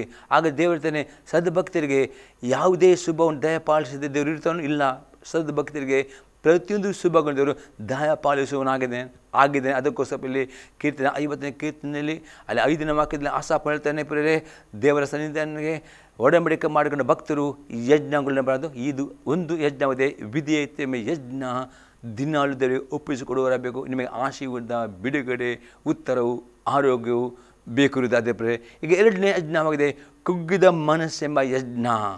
ನಾವು ನೋಡ್ತೇವೆ ಕೀರ್ತನೆ 51 ಅದರಲ್ಲಿ 17ನೇ ವಾಕ್ಯ, Psalm 51 verse 17, ಕುಗ್ಗಿದ ಮನಸ್ಸೇ ದೇವರಿಗೆ ಇಷ್ಟ ಯಜ್ಞ, ದೇವರೇ ಪಶ್ಚಾತ್ತಾಪದಿಂದ ಜಜ್ಜಿ ಹೋದ ಮನಸ್ಸು ನೀನು ತಿರಸ್ಕರಿಸುವುದಿಲ್ಲ. ಪ್ರೇರೆಯಲ್ಲಿ ದಾವೀದನು ಇಷ್ಟು ಅರಸನು ಆಗಿದ್ದ ಪ್ರೇರೆ. ಆತನು ಇಲ್ಲಿ ಆತನು ಕುಗ್ಗಿದ ಮನಸ್ಸು ದೇವರಿಗೆ ಇಷ್ಟವಾದ ಯಜ್ಞ. ಪಶ್ಚಾತ್ತಾಪದ ಯಾಕೆ ಹೇಳ್ತಾರೆ, ಅವನು ಪ್ರೇರೆ ವ್ಯಭಿಚಾರ ಪಾಪ ಮಾಡಿದ್ದನು ಮತ್ತು ವ್ಯಭಿಚಾರ ಮಾಡಿದ ಹೆಂಡತಿ ಗಂಡನನ್ನು ಕೊಂದು ಹಾಕಿದ್ದನು. 2 ಪಾಪ ಮಾಡಿಕೊಂಡು ಆರಾಮವಾಗಿ ಜೀವಿತ ಅರಸನಿಗೆ ನಾತನ ಎಂಬ ಪ್ರವಾದಿ ಬಂದು ಪ್ರಾರ್ಥನೆ ಮಾಡುವಾಗ ಅವನು ಎಚ್ಚೆತ್ತುಕೊಂಡು ತನ್ನ ಪಾಪನ ಒಪ್ಪಿಕೊಳ್ಳುತ್ತಾನೆ, ಪಾಪಕ್ಕೆ ಪಶ್ಚಾತ್ತಾಪ ಪಡುತ್ತಾನೆ. ಹಾಗಾದರೆ ಇವತ್ತು ನಿಮ್ಮ ಜೀವಿತದಲ್ಲಿ ನೀವು ಮಾಡಿದ ಪಾಪವನ್ನು ಮುಚ್ಚಿಡಬಾರದು ಪ್ರೇರೆ. ಜ್ಞಾನೋಕ್ತಿ 28 ಅದೇ 13ನೇ ವಾಕ್ಯದಲ್ಲಿ ಹೀಗೆ ಬರೆಯಲ್ಪಟ್ಟಿದೆ, ದೋಷಗಳನ್ನು ಮುಚ್ಚಿಕೊಳ್ಳುವವನಿಗೆ ಶುಭವಾಗದು, ಅವುಗಳನ್ನು ಒಪ್ಪಿಕೊಂಡು ಬಿಟ್ಟು ಬಿಡುವವನಿಗೆ ಕರುಣೆ ದೊರೆಯುವುದು. ಪ್ರೇಲಿ ದಾವೀದನು ಆ ನಾತನ ಪ್ರವಾದಿ ಬಂದು ಪ್ರವಾದನೆ ಮಾಡುವ ತನಕ ತನ್ನ ಪಾಪವನ್ನು ಮುಚ್ಚಿಕೊಂಡು ಆರಾಮವಾಗಿ ಆರಾಮಲ್ಲಿ ಜೀವಿಸ್ತಿದ್ದನು. ಅದು ದೇವರು ಪ್ರೇರೆ ದಾವೀದನಿಗೆ ಬಿಡಲಿಲ್ಲ. ನಾತನ ಪ್ರವಾದಿಯನ್ನು ಕಳುಹಿಸಿದನು. ಆ ಪ್ರವಾದಿ ಬಂದು ಪ್ರವಾದನೆ ಮಾಡುವಾಗ ದಾವೀದನು ಕೂಡಲೇ ತನ್ನ ಪಾಪನ ಒಪ್ಪಿಕೊಂಡನು. ಮತ್ತು ದೇವರ ಮುಂದೆ ಅವನು ಪರಿಪೂರ್ಣ ಪಶ್ಚಾತ್ತಾಪಟ್ಟನು. ನಿಜವಾದ ಪಶ್ಚಾತ್ತಾಪ ಇನ್ನು ಮುಂದೆ ನಾನು ಪಾಪ ಮಾಡುವುದಿಲ್ಲ ಎಂಬುದರಿಗೆ ಮಾತು ಕೊಟ್ಟನು. ಈ ರೀತಿಯಲ್ಲಿ ನಿಮ್ಮ ಪಾಪಕ್ಕೆ ನಾವು ಪಶ್ಚಾತ್ತಾಪ ಪಡಬೇಕು. ಇನ್ನು ಮುಂದೆ ಪಾಪನ ಮಾಡುವುದಂದರೆ ಮಾತುಗಳು. ಇಂಥ ಯಜ್ಞ ದೇವರು ಮೆಚ್ಚಿಕೊಂಡು ದಾವೀದನಿಗೂ ಆ ಪಾಪದ ಮದ ಶಾಪನ ಬಿಡಿಕೊಟ್ಟು ಇನ್ನು ದೇವರು ಆತನ ಅಭಿಷೇಕ ಮಾಡಿ ಉನ್ನತ ಸ್ಥಾನಕ್ಕೆ ಉನ್ನತ ಅಭಿಷೇಕ ದೇವರು ಕೊಟ್ಟನು. ಹಾಗಾದರೆ ದೇವರು ನಮ್ಮ ಆಶೀರ್ವಾದ ಮಾಡಬೇಕಾ, ಉನ್ನತವಾದ ಆಶೀರ್ವಾದ ಕೊಡಬೇಕಾ, ನಿಮ್ಮ ಪಾಪಕ್ಕೆ ನಾವು ಪಶ್ಚಾತ್ತಾಪ ಪಡಬೇಕು. ಅಷ್ಟೇ ನಿಮ್ಮ ಪಾಪದ ಜೀವಿತವನ್ನು ಬಿಟ್ಟು ಬಿಡಬೇಕು ಪ್ರೇರೆ. ಇದು ಕುಗ್ಗಿದ ಮನಸ್ಸು. ಈ ಪಶ್ಚಾತ್ತಾಪದ ಎಂಬ ಯಜ್ಞ ದೇವರು ಸ್ವೀಕರಿಸುವನಾಗಿದ್ದಾನೆ ಪ್ರೇರೆ. ಅದು ಹೊಸ ಒಡಂಬಡಿಕೆಯ ಒಂದು ಸಾಮ್ಯ ನೋಡ್ತೇವೆ ಪ್ರೇರೆ. ಲೂಕನ ಬರೆದ ಸುವಾರ್ತೆ 18ನೇ ಅಧ್ಯಾಯದಲ್ಲಿ 9ರಿಂದ 14ನೇ ವಾಕ್ಯ ತನಕ. Luke gospel 18 verse 9 to 14 verse. ಇದಲ್ಲದೆ ತಾವೇ ನೀತಿವಂತರೆಂದು ತಮ್ಮಲ್ಲೇ ಭರವಸೆ ಇಟ್ಟುಕೊಂಡು ಉಳಿದವರನ್ನು ಉದಾಸೀನ ಮಾಡುವಂಥ ಕೆಲವರಿಗೆ ಒಂದು ಸಾಮ್ಯವನ್ನು ಹೇಳಿದನು. ಅದೆಂದರೆ ಪ್ರಾರ್ಥನೆ ಮಾಡಬೇಕೆಂದು 2 ಮನುಷ್ಯರು ದೇವಾಲಯಕ್ಕೆ ಹೋದರು. ಒಬ್ಬನು ಪರಿಸಯನು, ಒಬ್ಬನು ಸುಂಕದವನು. ಪರಿಸಯನು ನಿಂತುಕೊಂಡು ಪ್ರಾರ್ಥಿಸುವಾಗ ತನ್ನೊಳಗೆ, ದೇವರೇ ಸುಲುಕೊಳ್ಳುವವರು, ಅನ್ಯಾಯಗಾರರು, ಆಧಾರ ಮಾಡುವವರು ಆಗಿರುವ ಉಳಿದ ಜನರಂತೆ ನಾನಲ್ಲ, ಈ ಸುಂಕದವನೆಂತೆಯೂ ಅಲ್ಲ. ಆದುದರಿಂದ ನಿನಗೆ ಸ್ತೋತ್ರ ಮಾಡುತ್ತೇನೆ, ವಾರಕ್ಕೆ 2 ಬರ್ತಿ ಉಪವಾಸ ಮಾಡುತ್ತೇನೆ, ನಾನು ಸಂಪಾದಿಸುವ ಎಲ್ಲದರಲ್ಲೂ 10 ಪಾಲ್ಗೊಳ್ಳುತ್ತೇನೆ ಅಂದುಕೊಂಡನು.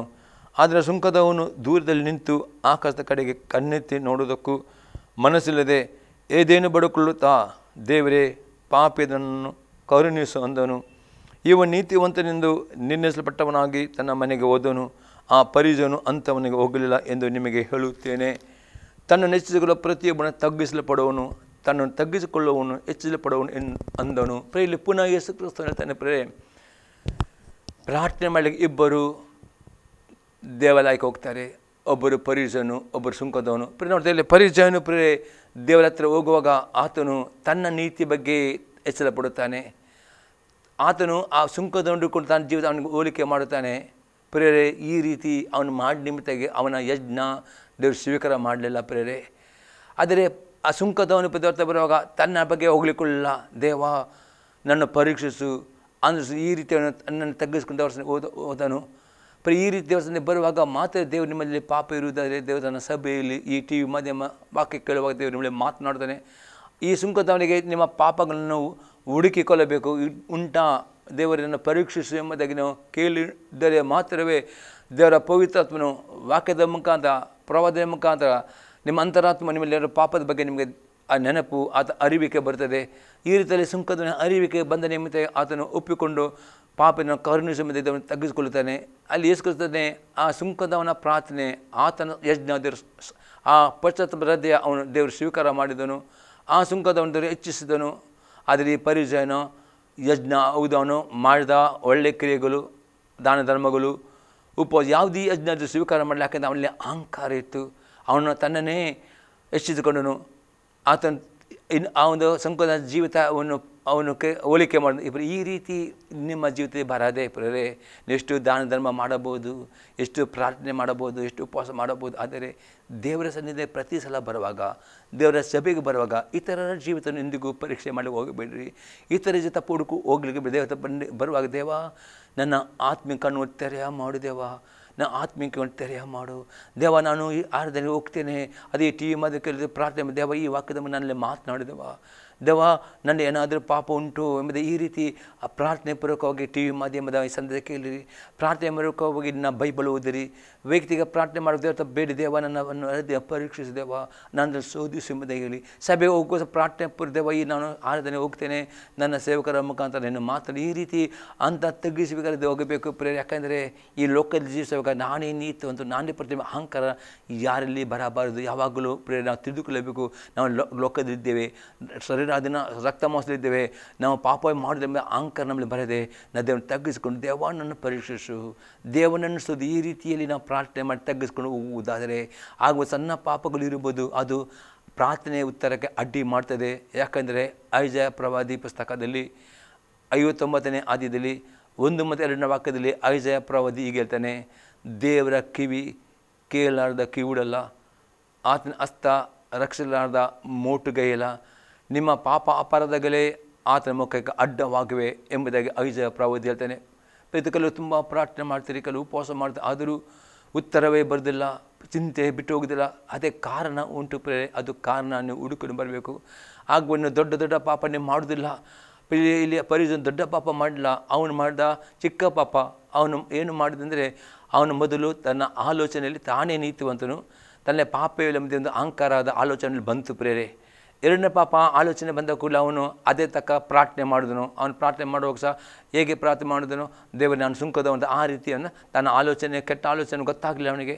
ಆ ಆಲೋಚನೆ ಪ್ರಕಾರ ಈ ರೀತಿ ಆ ಪರಿಜನ ಆಲೋಚನೆಯಲ್ಲಿ ಪಾಪ ಮಾಡಿದ, ಮಾತಿನಲ್ಲಿ ಪಾಪ ಮಾಡಿದ ಈ ಎರಡು ಪಾಪಗಳು ಸಣ್ಣ ಪಾಪಗಳು.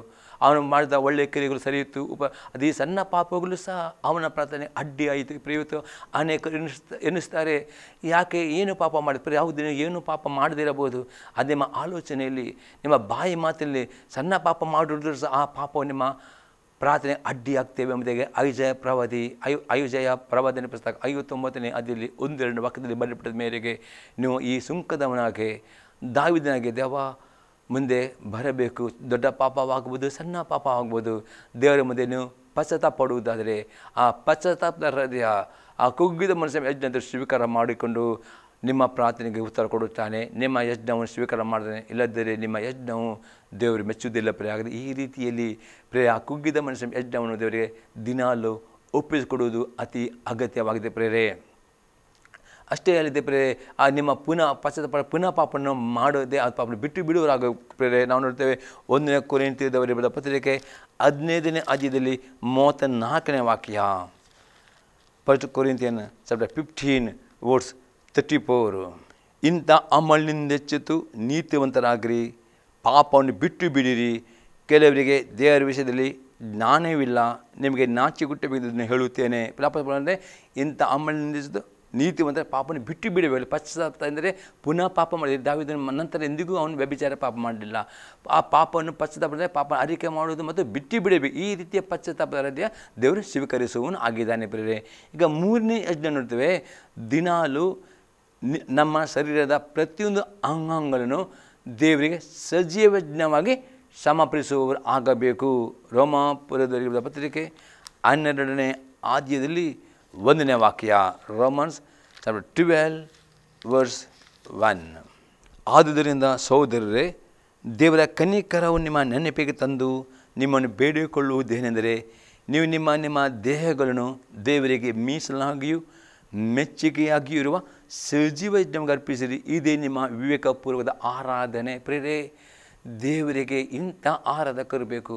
ಇಂಥ ಆರಾಧಕರು 100% ಪ್ರಿಯರೇ, ನೀವು ಇಂಥ ಆರಾಧಕರು ದೇವರು ನಿಮ್ಮನ್ನು ಆಶೀರ್ವಾದ ಮಾಡಿಯೇ ಮಾಡುತ್ತಾನೆ. ನಿಮ್ಮ ಪ್ರಾರ್ಥನೆ ಉತ್ತರ ಕೊಡ್ತಾನೆ.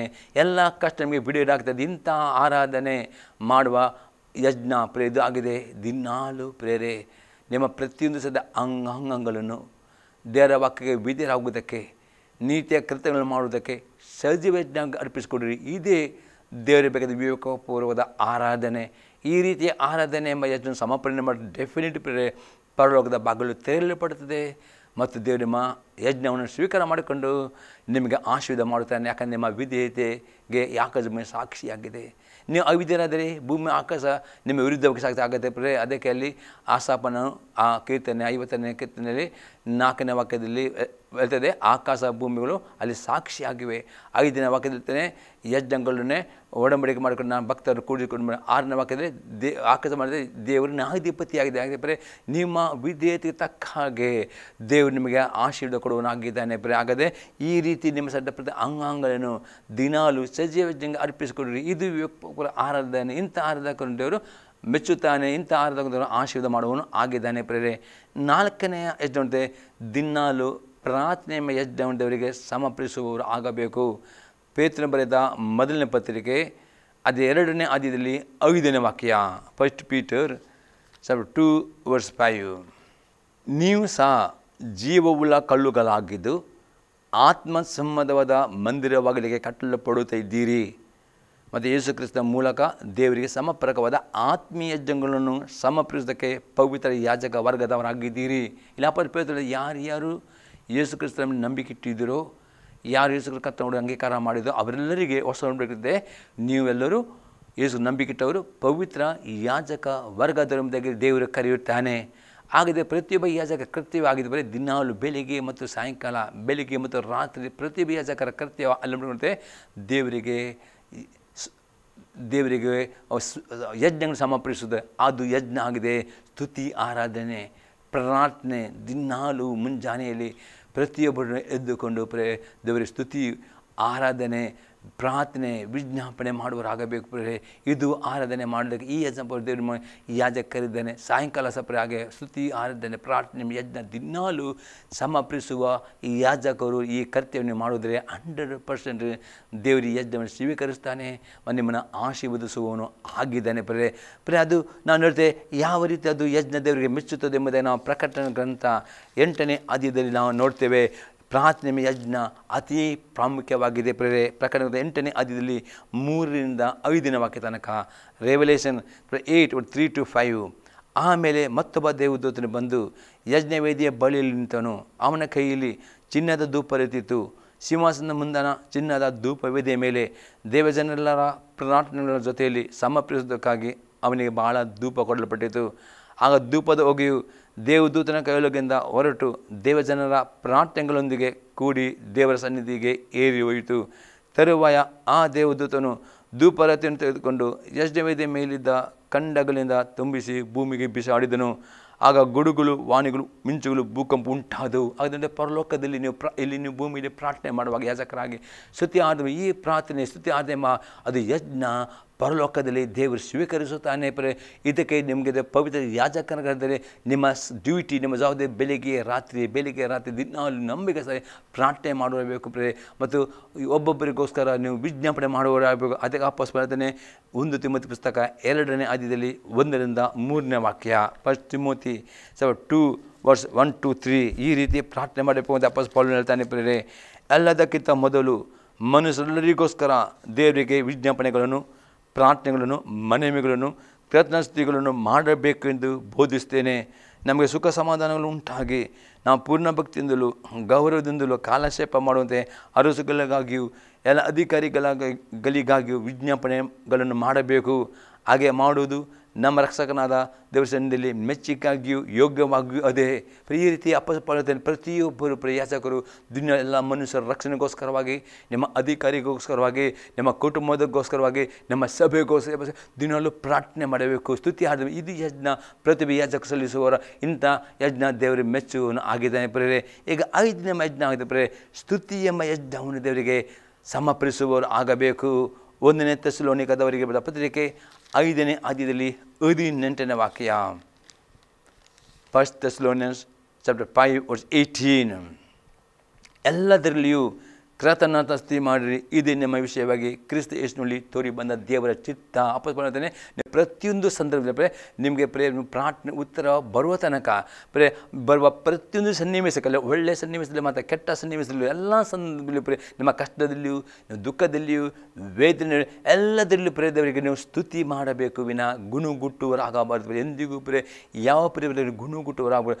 ದೇವರಿಗೆ ಬೇಕಾದ ಯಜ್ಞ ಒಳ್ಳೆಯ ಸಂಗತಿಗಳು ದೇವರು ಮಾಡುವಾಗ ಅದ್ಭುತಗಳನ್ನು ಮಾಡುವ ದೇವರು ಸ್ತುತಿಸುವುದು ಮಾತ್ರ ಅಲ್ಲ ಕೆಟ್ಟ ಸಂಗತಿಗಳು, ಶೋಧನೆಗಳು ಬರುವಾಗ, ಸಮಸ್ಯೆಗಳು ಬರುವಾಗ, ರೋಗ ಬಂದಲ್ಲಿ, ವೇದನೆಗಳ ಮತ್ತು ಅದು ಸಮಸ್ಯೆ ಇರುವಾಗ ಆ ಸಮಯದಲ್ಲಿ ನೀವು ದೇವರಿಗೆ ಕೃತಜ್ಞತೆ ಮಾಡುವುದಾರೆ, ಸ್ತುತಿಸಿದರೆ ಅದು ಯಜ್ಞ ದೇವರಿಗೆ ಬೇಕು ನಿಮ್ಮ ಕಷ್ಟಗಳನ್ನು ನಿಮಗೆ ಬಿಡುಗಡೆ ಕೊಡಬೇಕಾದರೆ. ನಾವು ಉದಾಹರಣೆ ನೋಡ್ತೇವೆ ಅಪ್ಪಸ್ತಲ ಪೌಲನು ಮತ್ತು ಸೀಲರು ಅಪ್ಪಸ್ತಲ 16ನೇ ಅಧ್ಯಾಯದಲ್ಲಿ 25-26 ವಾಕ್ಯದಲ್ಲಿ ನಾವು ನೋಡ್ತೇವೆ. ಅವರಿಗೆ ಸೆರೆ ಮನೆಯಲ್ಲಿ ಹಾಕಿದರು, ಸುವಾರ್ತೆ ಸೇವೆಗಾಗಿ ಅವರಿಗೆ ಹಿಂಸೆ ಕೊಟ್ಟರು. ಆ ಮಧ್ಯರಾತ್ರಿಯಲ್ಲಿ ಅಪ್ಪಸ್ತಲ ಪೌಲನು ಮತ್ತು ಸೀಲರು ಆ ಮಧ್ಯರಾತ್ರಿಯಲ್ಲಿ ಸ್ತುತಿ ಪದಗಳಿಂದ ದೇವರನ್ನು ಕೊಂಡಾಡಿದರು, ಸ್ತುತಿ ಪದಗಳನ್ನು ಆಡುತ್ತಿದ್ದರು ಎಂಬುದನ್ನು ಅಲ್ಲಿ ನೋಡ್ತೇವೆ. ಈ ಸ್ತುತಿ ಪದಗಳನ್ನು ಅವರು ಆಡುವ ಈ ಹಾಡುಗಳನ್ನು ಸೆರೆಮನೆಯಲ್ಲಿ ಕೇಳ್ತಿದ್ರು. ಆಗ ಭೂಕಂಪ ಉಂಟಾಗಿತ್ತು, ಸೆರೆ ಕದಲಿತು, ಅವರ ಬಿಡೆ ಕಲಚಿ ಬಿದ್ದು ಅವ್ರಿಗೆ ಬಿಡಿರಾದ ನೋಡಿ. ಹಾಗಾದರೆ ಇವತ್ತು ನಿಮ್ಮ ಕಷ್ಟಗಳು, ನಿಮ್ಮ ರೋಗಗಳು ಅಥವಾ ನಿಮ್ಮ ಸಾಲಗಳು, ಇದು ನೊಗಗಳು ಮುರಿಲಿ ಪಡಬೇಕಾದ ನೀವು ಪ್ರಾರ್ಥನೆ ಜೊತೆಯಲ್ಲಿ ದಿನಾಲು ಪ್ರತಿಯೊಂದು ಸಂದರ್ಭದಲ್ಲಿಯೂ, ನಿಮ್ಮ ಕಷ್ಟದಲ್ಲಿಯೂ, ನಿಮ್ಮ ರೋಗದಲ್ಲಿಯೂ, ಪ್ರತಿಯೊಂದರಲ್ಲಿಯೂ ಒಳ್ಳೆಯದಲ್ಲಿ ಕಟ್ಟದಲ್ಲಿ ಎಲ್ಲ ಸಂದರ್ಭದಲ್ಲಿಯೂ ದೇವರನ್ನು ಸ್ತುತಿಸುವವರಾಗಬೇಕು ವಿನ ಕೊಂಡಾಡುವವರಾಗಬೇಕು, ಕೃತಜ್ಞತೆ ಸಲ್ಲಿಸುವವರಾಗಬೇಕು ವಿನ ಅಥವಾ ದೇವರ ವಾಗ್ದಾನಗಳನ್ನು ತೆಗೆದುಕೊಂಡು ದೇವರು ಸ್ತುತಿಸಬೇಕು ವಿನ ಗುಣಗುಟ್ಟುವವರಾಗಬಾರದು ಯಾಕಂದರೆ ಎಲ್ಲ ಪರಿಸ್ಥಿತಿಯಲ್ಲಿ ಎಲ್ಲ ಸ್ತುತಿ ಮಾಡಬೇಕು, ದೇವರ ಚಿತ್ತವಾದ ಇದು ಯಜ್ಞ ಸಮರ್ಪಿಸಿದ ಡೆಫಿನೆಟ್ ದೇವರು ನಿಮ್ಮ ಸೆರೆಮನೆ ಎಂಬ ಸಾಲ ಎಂಬ ಸೆರೆಮನೆ ಎಂಬುದು ರೋಗ ಎಂಬ ಅದು ಮುರಿದಾಕಿ ಬಿಡುಗಡೆ ಅದ್ಭುತಗಳನ್ನು ಮಾಡುವನು ಆಗಿದ್ದಾನೆ ಪ್ರೇರೆ. ಈಗ 6ನೇ ಯಜ್ಞ ನೋಡ್ತೇವೆ, ದಶಮಾಂಶ ಮತ್ತು ಕಾಣಿಕೆಗಳನ್ನು ಎಂಬ ಯಜ್ಞವನ್ನು ದೇವರಿಗೆ ಸಮರ್ಪಿಸುವವರಾಗಬೇಕು. ಆರ್ಥಿಕ ಸಮೃದ್ಧಿ ನಿಮಗೆ ಸಿಗಬೇಕಾದರೆ ನಾನು ನೋಡ್ತೇವೆ ಮಲಕಿ ಪುಸ್ತಕ 3ನೇ ಅಧ್ಯಾಯದಲ್ಲಿ 8-12 ವಾಕ್ಯ ತನಕ. ಮಲಕಿ ಚಾಪ್ಟರ್ 3:8-12. ನರಮನುಷ್ಯನು ದೇವರಿಂದ ಕದ್ದುಕೊಳ್ಳಬಹುದೇ? ನೀವು ನನ್ನಿಂದ ಕದ್ದುಕೊಳ್ಳುತ್ತಿದ್ದೀರಿ. ನಿನ್ನಿಂದ ಏನು ಕದ್ದುಕೊಂಡಿದ್ದೇವೆ ಎಂದು ಕೇಳುತ್ತಿರೋ? ದಶಮಾಂಶ ನನಗೋಸ್ಕರ ಪ್ರತ್ಯೇಕಿಸಬೇಕಾದ ಪದಾರ್ಥ ಇವುಗಳೇನೆ. ನೀವು ಅಂದರೆ ಈ ಜನಾಂಗದವರೆಲ್ಲ ನನ್ನಿಂದ ಕದ್ದುಕೊಳ್ಳುವ ಕಾರಣ ಶಾಪಗ್ರಸ್ತರಾಗಿದ್ದೀರಿ. ನನ್ನ ಆಲಯವು ಆಹಾರ ಶೂನ್ಯವಾಗದಂತೆ ನೀವು ದಶಮಾಂಶ ಯಾವತ್ತನ್ನು ಭಂಡಾರಕ್ಕೆ ತೆಗೆದುಕೊಂಡು ಬನ್ನಿರಿ. ನಾನು ಪರಲೋಕದ ದ್ವಾರಗಳನ್ನು ತೆರೆದು ನಿಮ್ಮಲ್ಲಿ ತಡೆ ಹಿಡಿಯಲಾಗದಷ್ಟು ಸುವರವನ್ನು ಸುರಿಯುವೇನೋ ಇಲ್ಲವೋ ನನ್ನ ಹೀಗೆ ಪರೀಕ್ಷಿಸಿರಿ. ಇದು ಸೇನಾಧೀಶ್ವರ ನುಡಿ. ನುಂಗುವ ಹುಳವನ್ನು ನಾನು ನಿಮಗೆ ತಡೆಯುವೆನು, ಅದು ಭೂಮಿಯ ಫಲವನ್ನು ನಾಶ ಮಾಡೋದು. ನಿಮ್ಮ ದ್ರಾಕ್ಷಿ ಹಣ್ಣು ತೋಟದಲ್ಲಿ ಉದುರಿ ಹೋಗೋದು. ಇದು ಸೇನಾಧೀಶ್ವರ ನುಡಿ. ಆಗ ಸಕಲ ಜನಾಂಗಗಳು ನಿಮ್ಮನ್ನು ದನ್ನೆದ್ದು ಕೊಂಡಾಡುವರು. ಇದು ನಿಮ್ಮ ದೇಶವು ಆನಂದವಾಗುವುದು. ಇದು ಸೇನಾಧೀಶ್ವರ ನುಡಿ. ಇದು ದೇವರ ಆಜ್ಞೆ ಆಗಿದೆ ಪ್ರೇರೆ. ಇವತ್ತು ಅನೇಕರು ಈ ಸಂದರ್ಭ ನೋಡಿ, ಅನೇಕರು ಆರ್ಥಿಕವಾದ ಬಡತನದಲ್ಲಿ, ಕೊರತೆಯಲ್ಲಿ, ಸಾಲದಲ್ಲಿ ಜೀವಿಸ್ತೀರಿ. ಇದಕ್ಕೆ ಕಾರಣ ಪ್ರಿಯರೇ, ಇದನ್ನು ನಿಮಗೆ ಬಿಡುಗಡೆ ಬೇಕಾ, ದೇವರಿಗೆ ಬೇಕಾ? ಇದು ಯಜ್ಞ. ನಿಮ್ಮ ಕೈಯಲ್ಲಿ ದುಡಿಯುತ್ತೀರಿ, ಏನು ನಿಮಗೆ ಇನ್ಕಮ್ ಬರ್ತದೆ, ಯಾವುದರಲ್ಲಿ ನಿಮಗೆ ಇನ್ಕಮ್ ಬರಬಹುದು, ಅದು ಹಣದೋಪದಲ್ಲಿ ಆ ಇನ್ಕಮ್ ಬರುವಾಗ ದೇವರಿಗೆ ಪ್ರಥಮ ಫಲವಾದ ದಶಮಾಂಶ ಮತ್ತು ಇನ್ನೂ ಸ್ವಲ್ಪ ತ್ಯಾಗಪೂರ್ವಕ ಕಾಣಿಕೆ, ಇದು ಎರಡು, ದಶಮಾಂಶ ಮತ್ತು ಕಾಣಿಕೆ ಇದು ಎರಡು ಬಡವರು ಶ್ರೀಮಂತರು ಭೇದ ಪ್ರತಿಯೊಬ್ಬರು ಕೊಡಬೇಕಿದ್ರೆ ಆಜ್ಞೆ ಆಗಿದೆ. ಇಲ್ಲಿ ಈ ಆಜ್ಞೆಯಲ್ಲಿ ಅಲ್ಲಿ ದೇವರ ವಾಕ್ಯದಲ್ಲಿ ಬಡವರು ಕೊಡಬಾರದು, ಶ್ರೀಮಂತರು ಆಗಿದೆ. ಈ ಆಜ್ಞೆ ಬಡವರಿಗೂ ಶ್ರೀಮಂತ ಎರಡರಿಗೂ ಪ್ರೇರೆ. ಯಾವುದೇ ಮುಖ ದಕ್ಷಿಣ ದೇವರ್ತಾನೆ ನಿಮ್ಮ ದಶಮ ಕಾಣಿಕೆ ಕೊಡದ ನಿಮಿತ್ತಾಗಿ ನಿಮಗೆ ಶಾಪ ಬಂದಿದೆ. ಅದು ಈ ಆರ್ಥಿಕ ಬಡತನ, ಕೊರತೆ, ಸಾಲ ಶಾಪ ಮುರಿಯಲು ಪಡಬೇಕಾದ್ರೆ ಇಲ್ಲಿ ದೇವರ್ತಾನೆ ನಿಮ್ಮ ದಶಮಾಂಶ ಅಂದರೆ ನಿಮ್ಮ ಆದಿ ಬಂದ 10ರಲ್ಲಿ 1 ಭಾಗ ಕಾಣಿಕೆ, ಇನ್ನು ಸ್ಯಾಕ್ರಿಫೈಸ್ ಮಾಡಿಕೊಂಡು ಕೊಡುವ ಕಾಣಿಕೆ. ಇದೆರಡು ಬಡವರಾಗಬಹುದು, ಸಾಲದಲ್ಲಿರಬಹುದು, ಬರೀ ನೀವು ಇದನ್ನು ದೇವರಿಗೆ ಸಮರ್ಪಿಸುತ್ತಾರೆ. ಇದು ಯಜ್ಞ ದೇವರು ಸ್ವೀಕರಿಸ್ತಾನೆ ಮತ್ತು ಅದಕ್ಕೆ ನಿಮಗೆ ಆಶೀರ್ವಾದ ಕೊಡುತ್ತೇನೆ ಎಂಬುದಾಗಿ ದೇವರಿಗೆ ನನ್ನ ಈ ರೀತಿ ಪರೀಕ್ಷಿಸಿರಿ, ನನ್ನ ಪರಲೋಕದ ದ್ವಾರವನ್ನು ತೆರೆದು ನಿಮಗೆ ಸ್ಥಳವನ್ನು ಸುರಿಯುತ್ತೇನೆ ಎಂಬುದಾಗಿ ದೇವರ ಆಜ್ಞೆ ಕೊಟ್ಟಿದ್ದೇನೆ ಮತ್ತು ದೇವರು ಮೆಚ್ಚುವ ಯಜ್ಞವಾಗಿದೆ. ಹೊಸ ಮಾಡಲಿಕ್ಕೆ ಅನೇಕ ವಾಕ್ಯಗಳುಂಟು. ಒಂದು ವಾಕ್ಯ ನಿಮಗೆ ನಾನು ತೋರಿಸ್ತೇನೆ ಪ್ರಿಯರೇ, ಇದು ಯಜ್ಞ ಎಂಬುದಾಗಿ ಅಪೊಸ್ತಲ ಪೌಲನು ಹೇಳ್ತಾನೆ. ಫಿಲಿಪ್ಪಿಯವರಿಗೆ ಬರೆದ ಪತ್ರಿಕೆ 4ನೇ ಅಧ್ಯಾಯದಲ್ಲಿ 18 ಮತ್ತು 19ನೇ ವಾಕ್ಯ. Philippians 4:18 and 19 verse. ಎಪಫ್ರೊದಿತನ ಕೈಯಿಂದ ನೀವು ಕೊಟ್ಟು ಕಳುಹಿಸುವುದು ನನಗೆ ತಲುಪಲಾಗಿ ನಾನು ತುಂಬಿ ತುಳುಕಿದವನಾಗಿದ್ದೇನೆ. ಅದು ದೇವರಿಗೆ ಮೆಚ್ಚಿಕೆ ಆದದ್ದು, ಸುಗಂಧ ವಾಸನೆ, ಇಷ್ಟ ಯಜ್ಞವೇ. ಅಪೊಸ್ತಲ ಹೇಳ್ತಾನೆ, ಅಪೊಸ್ತಲ ಪೌಲನಿಗೆ ಎಪಫ್ರೊದಿತ ಎಂಬ ಒಂದು ವಿಶ್ವಾಸಿಯು ಆ ಕೊಟ್ಟ ದಶಮಾಂಶ ಕೊಟ್ಟ ಕಾಣಿಕೆ ಅಪೊಸ್ತಲನ ಸ್ವೀಕಾರ ಮಾಡಿ ಅವತ್ತು ಹೇಳ್ತಾನೆ, ಇದು ದೇವರಿಗೆ ಮೆಚ್ಚಿಕೆ ಆದದ್ದು, ಸುಗಂಧ ವಾಸನೆ, ಇಷ್ಟವಾದ ಯಜ್ಞ. ಈ ರೀತಿಯ ದಶಮಾಂಶ ಕಾಣಿಕೆಯನ್ನು ನೀವು ಸಭೆಯ ಭಂಡಾರಕ್ಕೆ, ನಿಮ್ಮ ಸಭಾ ಪಾಲಕರಿಗೆ, ನಿಮ್ಮ ಸೇವಕರಿಗೆ ಕೊಡುವುದು ಅದು ಸುಗಂಧ ವಾಸನೆ, ಅದು ಇಷ್ಟವಾದ ಯಜ್ಞ ಎಂಬುದಾಗಿ ಅಪೊಸ್ತಲ ಹೇಳ್ತಾನೆ. ಮತ್ತು 19 ನನ್ನ ದೇವರು ಕ್ರಿಸ್ತ ಯೇಸುವಿನ ಮೂಲಕ ತನ್ನ ಪ್ರಭಾವದ ಐಶ್ವರ್ಯಕ್ಕಾಗಿ ನಿಮ್ಮ ಪ್ರತಿಯೊಂದು ಕೊರತೆಯನ್ನು ನೀಗಿಸುವನು. ಈ ಯಜ್ಞವನ್ನು ಸಮರ್ಪಣೆಯನ್ನು ಮಾಡುವುದಾದರೆ ಮಾತ್ರವೇ ದೇವರು ನಿಮ್ಮ ಎಲ್ಲ ಕೆಲಸವನ್ನು ಆಶೀರ್ವಾದ ಮಾಡ್ತಾನೆ, ನಿಮ್ಮ ಸಂಬಳವನ್ನು ದ್ವಿಗುಣ ಮಾಡಿ ಅಷ್ಟೇ ಮೇಲೆ ಆರ್ಥಿಕ ಕೊರತೆ ನೀಗಿಸ್ತಾನೆ ಎಂಬುದಾಗಿ ಅಪೊಸ್ತಲ ಹೇಳ್ತಾನೆ. ಈ ರೀತಿ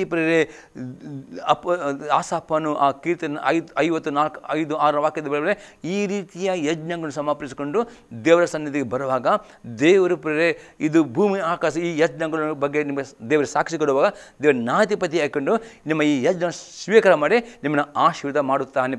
ದೇವರು ನಿಮ್ಮ ಸ್ತೋತ್ರವಾಗಿ ಈ ಸಂದೇಶ ನಿಮ್ಮ ಜೊತೆ ಉತ್ತೇಜನವಾಗಲು ನಿಮ್ಮ ಅಭಿಪ್ರಾಯ ನನಗೆ ತಿಳಿಸಿರಿ ಪರೇ. ನಮ್ಮ ಯೂಟ್ಯೂಬ್ ಅನೇಕರಿಗೆ ಶೇರ್ ಮಾಡಿ, ಲೈಕ್ ಮಾಡಿ ಪರೇ. ಪ್ರಾರ್ಥನೆ ಮಾಡೋಣ. ಪರಲೋಕದ ದೇವರೇ, ಯೇಸು ಕ್ರಿಸ್ತನ ನಾಮದಲ್ಲಿ ನಿಮಗೆ ಸ್ತೋತ್ರ ಕೊಂಡಾಡ್ತೇನೆ ದೇವ. ಈ ಸಂದೇಶದ ಮುಖಾಂತರ ಮಾತಾಡಿದ ಪ್ರತಿಯೊಂದು ವಾಕ್ಯಗಳನ್ನು ಈ ಮಕ್ಕಳನ್ನು ಈ ವಾಕ್ಯ ವಿಧೇಯಕೊಂಡು ತಮ್ಮ ಯಜ್ಞಗಳನ್ನು ನಿಮಗೆ ದಿನ ಸಮರ್ಪಣೆ ಮಾಡೋದು ನಿನ್ನ ಕೃಪೆಯನ್ನು, ಆ ವಿಧೇಯತೆಯನ್ನು ಈ ಎಲ್ಲ ವೀಕ್ಷಕರನ್ನು ಕೊಡಬೇಕು. ಮತ್ತು ಪ್ರತಿಯೊಬ್ಬರು ದೇವ ಈ ಪ್ರತಿಯೊಬ್ಬರ ಜೀವಿತದಲ್ಲಿರುವ ಆ ಬಡತನ, ಕೊರತೆ, ಸಾಲ, ರೋಗ ಶಾಪ ಅಂತ ಎಲ್ಲ ಈ ಸಂದರ್ಭ ಪ್ರತಿಯೊಬ್ಬರನ್ನು ಯೇಸು ಕ್ರಿಸ್ತನ ನಾಮದಲ್ಲಿ ನಾವು ಬಿಡಿಸುತ್ತೇನೆ, ಆ ಬಂಧನದಿಂದ ಬಿಡುಗೊಳಿಸ್ತೇನೆ. ಮತ್ತು ಪ್ರತಿಯೊಬ್ಬರ ಯಜ್ಞವನ್ನು ಸ್ವೀಕಾರ ಮಾಡಿಕೊಂಡು ಯಾರ್ಯಾರ ದೇವ ನಿನಗೆ ಮೆಚ್ಚುವ ಯಜ್ಞ ಸಮರ್ಪಣೆ ಅವರ ಮೇಲೆ ನಿನ್ನ ಆಶೀರ್ವಾದ, ನಿನ್ನ ದಯೆ, ನಿನ್ನ ಕರುಣೆ, ಯಾವ ಪ್ರತಿ ರೋಗಿಗಳ ಮೇಲಿನ ಕರುಣೆ, ಆ ರೋಗಿಗಳು ಗುಣವಾಗುವುದಕ್ಕೆ ನಾನು ಅಪ್ಪಣೆ ಕೊಡ್ತೇನೆ ಯೇಸು ಕ್ರಿಸ್ತನ ನಾಮದಲ್ಲಿ. ಯಾವ ರೋಗಿಗಳು ಈ ಸಂದೇಶ ನೋಡಿ ಅವರ ಮೇಲೆ ಯೇಸು ಕ್ರಿಸ್ತ ಗುಣ ಮಾಡೋ ಶಕ್ತಿಯು ಇಳಿದು ಬರಲಿ, ಅವ್ರ ರೋಗಗಳು ಗುಣವಾಗಲಿ, ಆರ್ಥಿಕ ಸಮೃದ್ಧಿಯನ್ನು ರಿಲೀಸ್ ಮಾಡ್ತೇನೆ, ಬಡತನ ಕೊರತೆ ಸಾಲಿಂದ ಬಿಡುಗಡೆಗೊಳಿಸ್ತೇನೆ ಯೇಸು ಕ್ರಿಸ್ತನ ನಾಮದಲ್ಲಿ. ಆಮೇನ್. ನಾನು ಬೇಡಿಕೊಳ್ಳುವ ತಂದೆಯವರ ಪ್ರೀತಿಯು, ಯೇಸು ಕ್ರಿಸ್ತನ ಕೃಪೆಯು, ಪವಿತ್ರಾತ್ಮನ ಅನುನ್ನತಿಯು ಸದಾ ಕಾಲವು ಈ ಸಂದೇಶಗಳ ಪ್ರತಿಯೊಬ್ಬರ ಸಂಘದಲ್ಲಿ. ಆಮೇನ್. Praise the Lord. ದೇವರನ್ನು ಆಶೀರ್ವಾದ ಮಾಡಲಿ.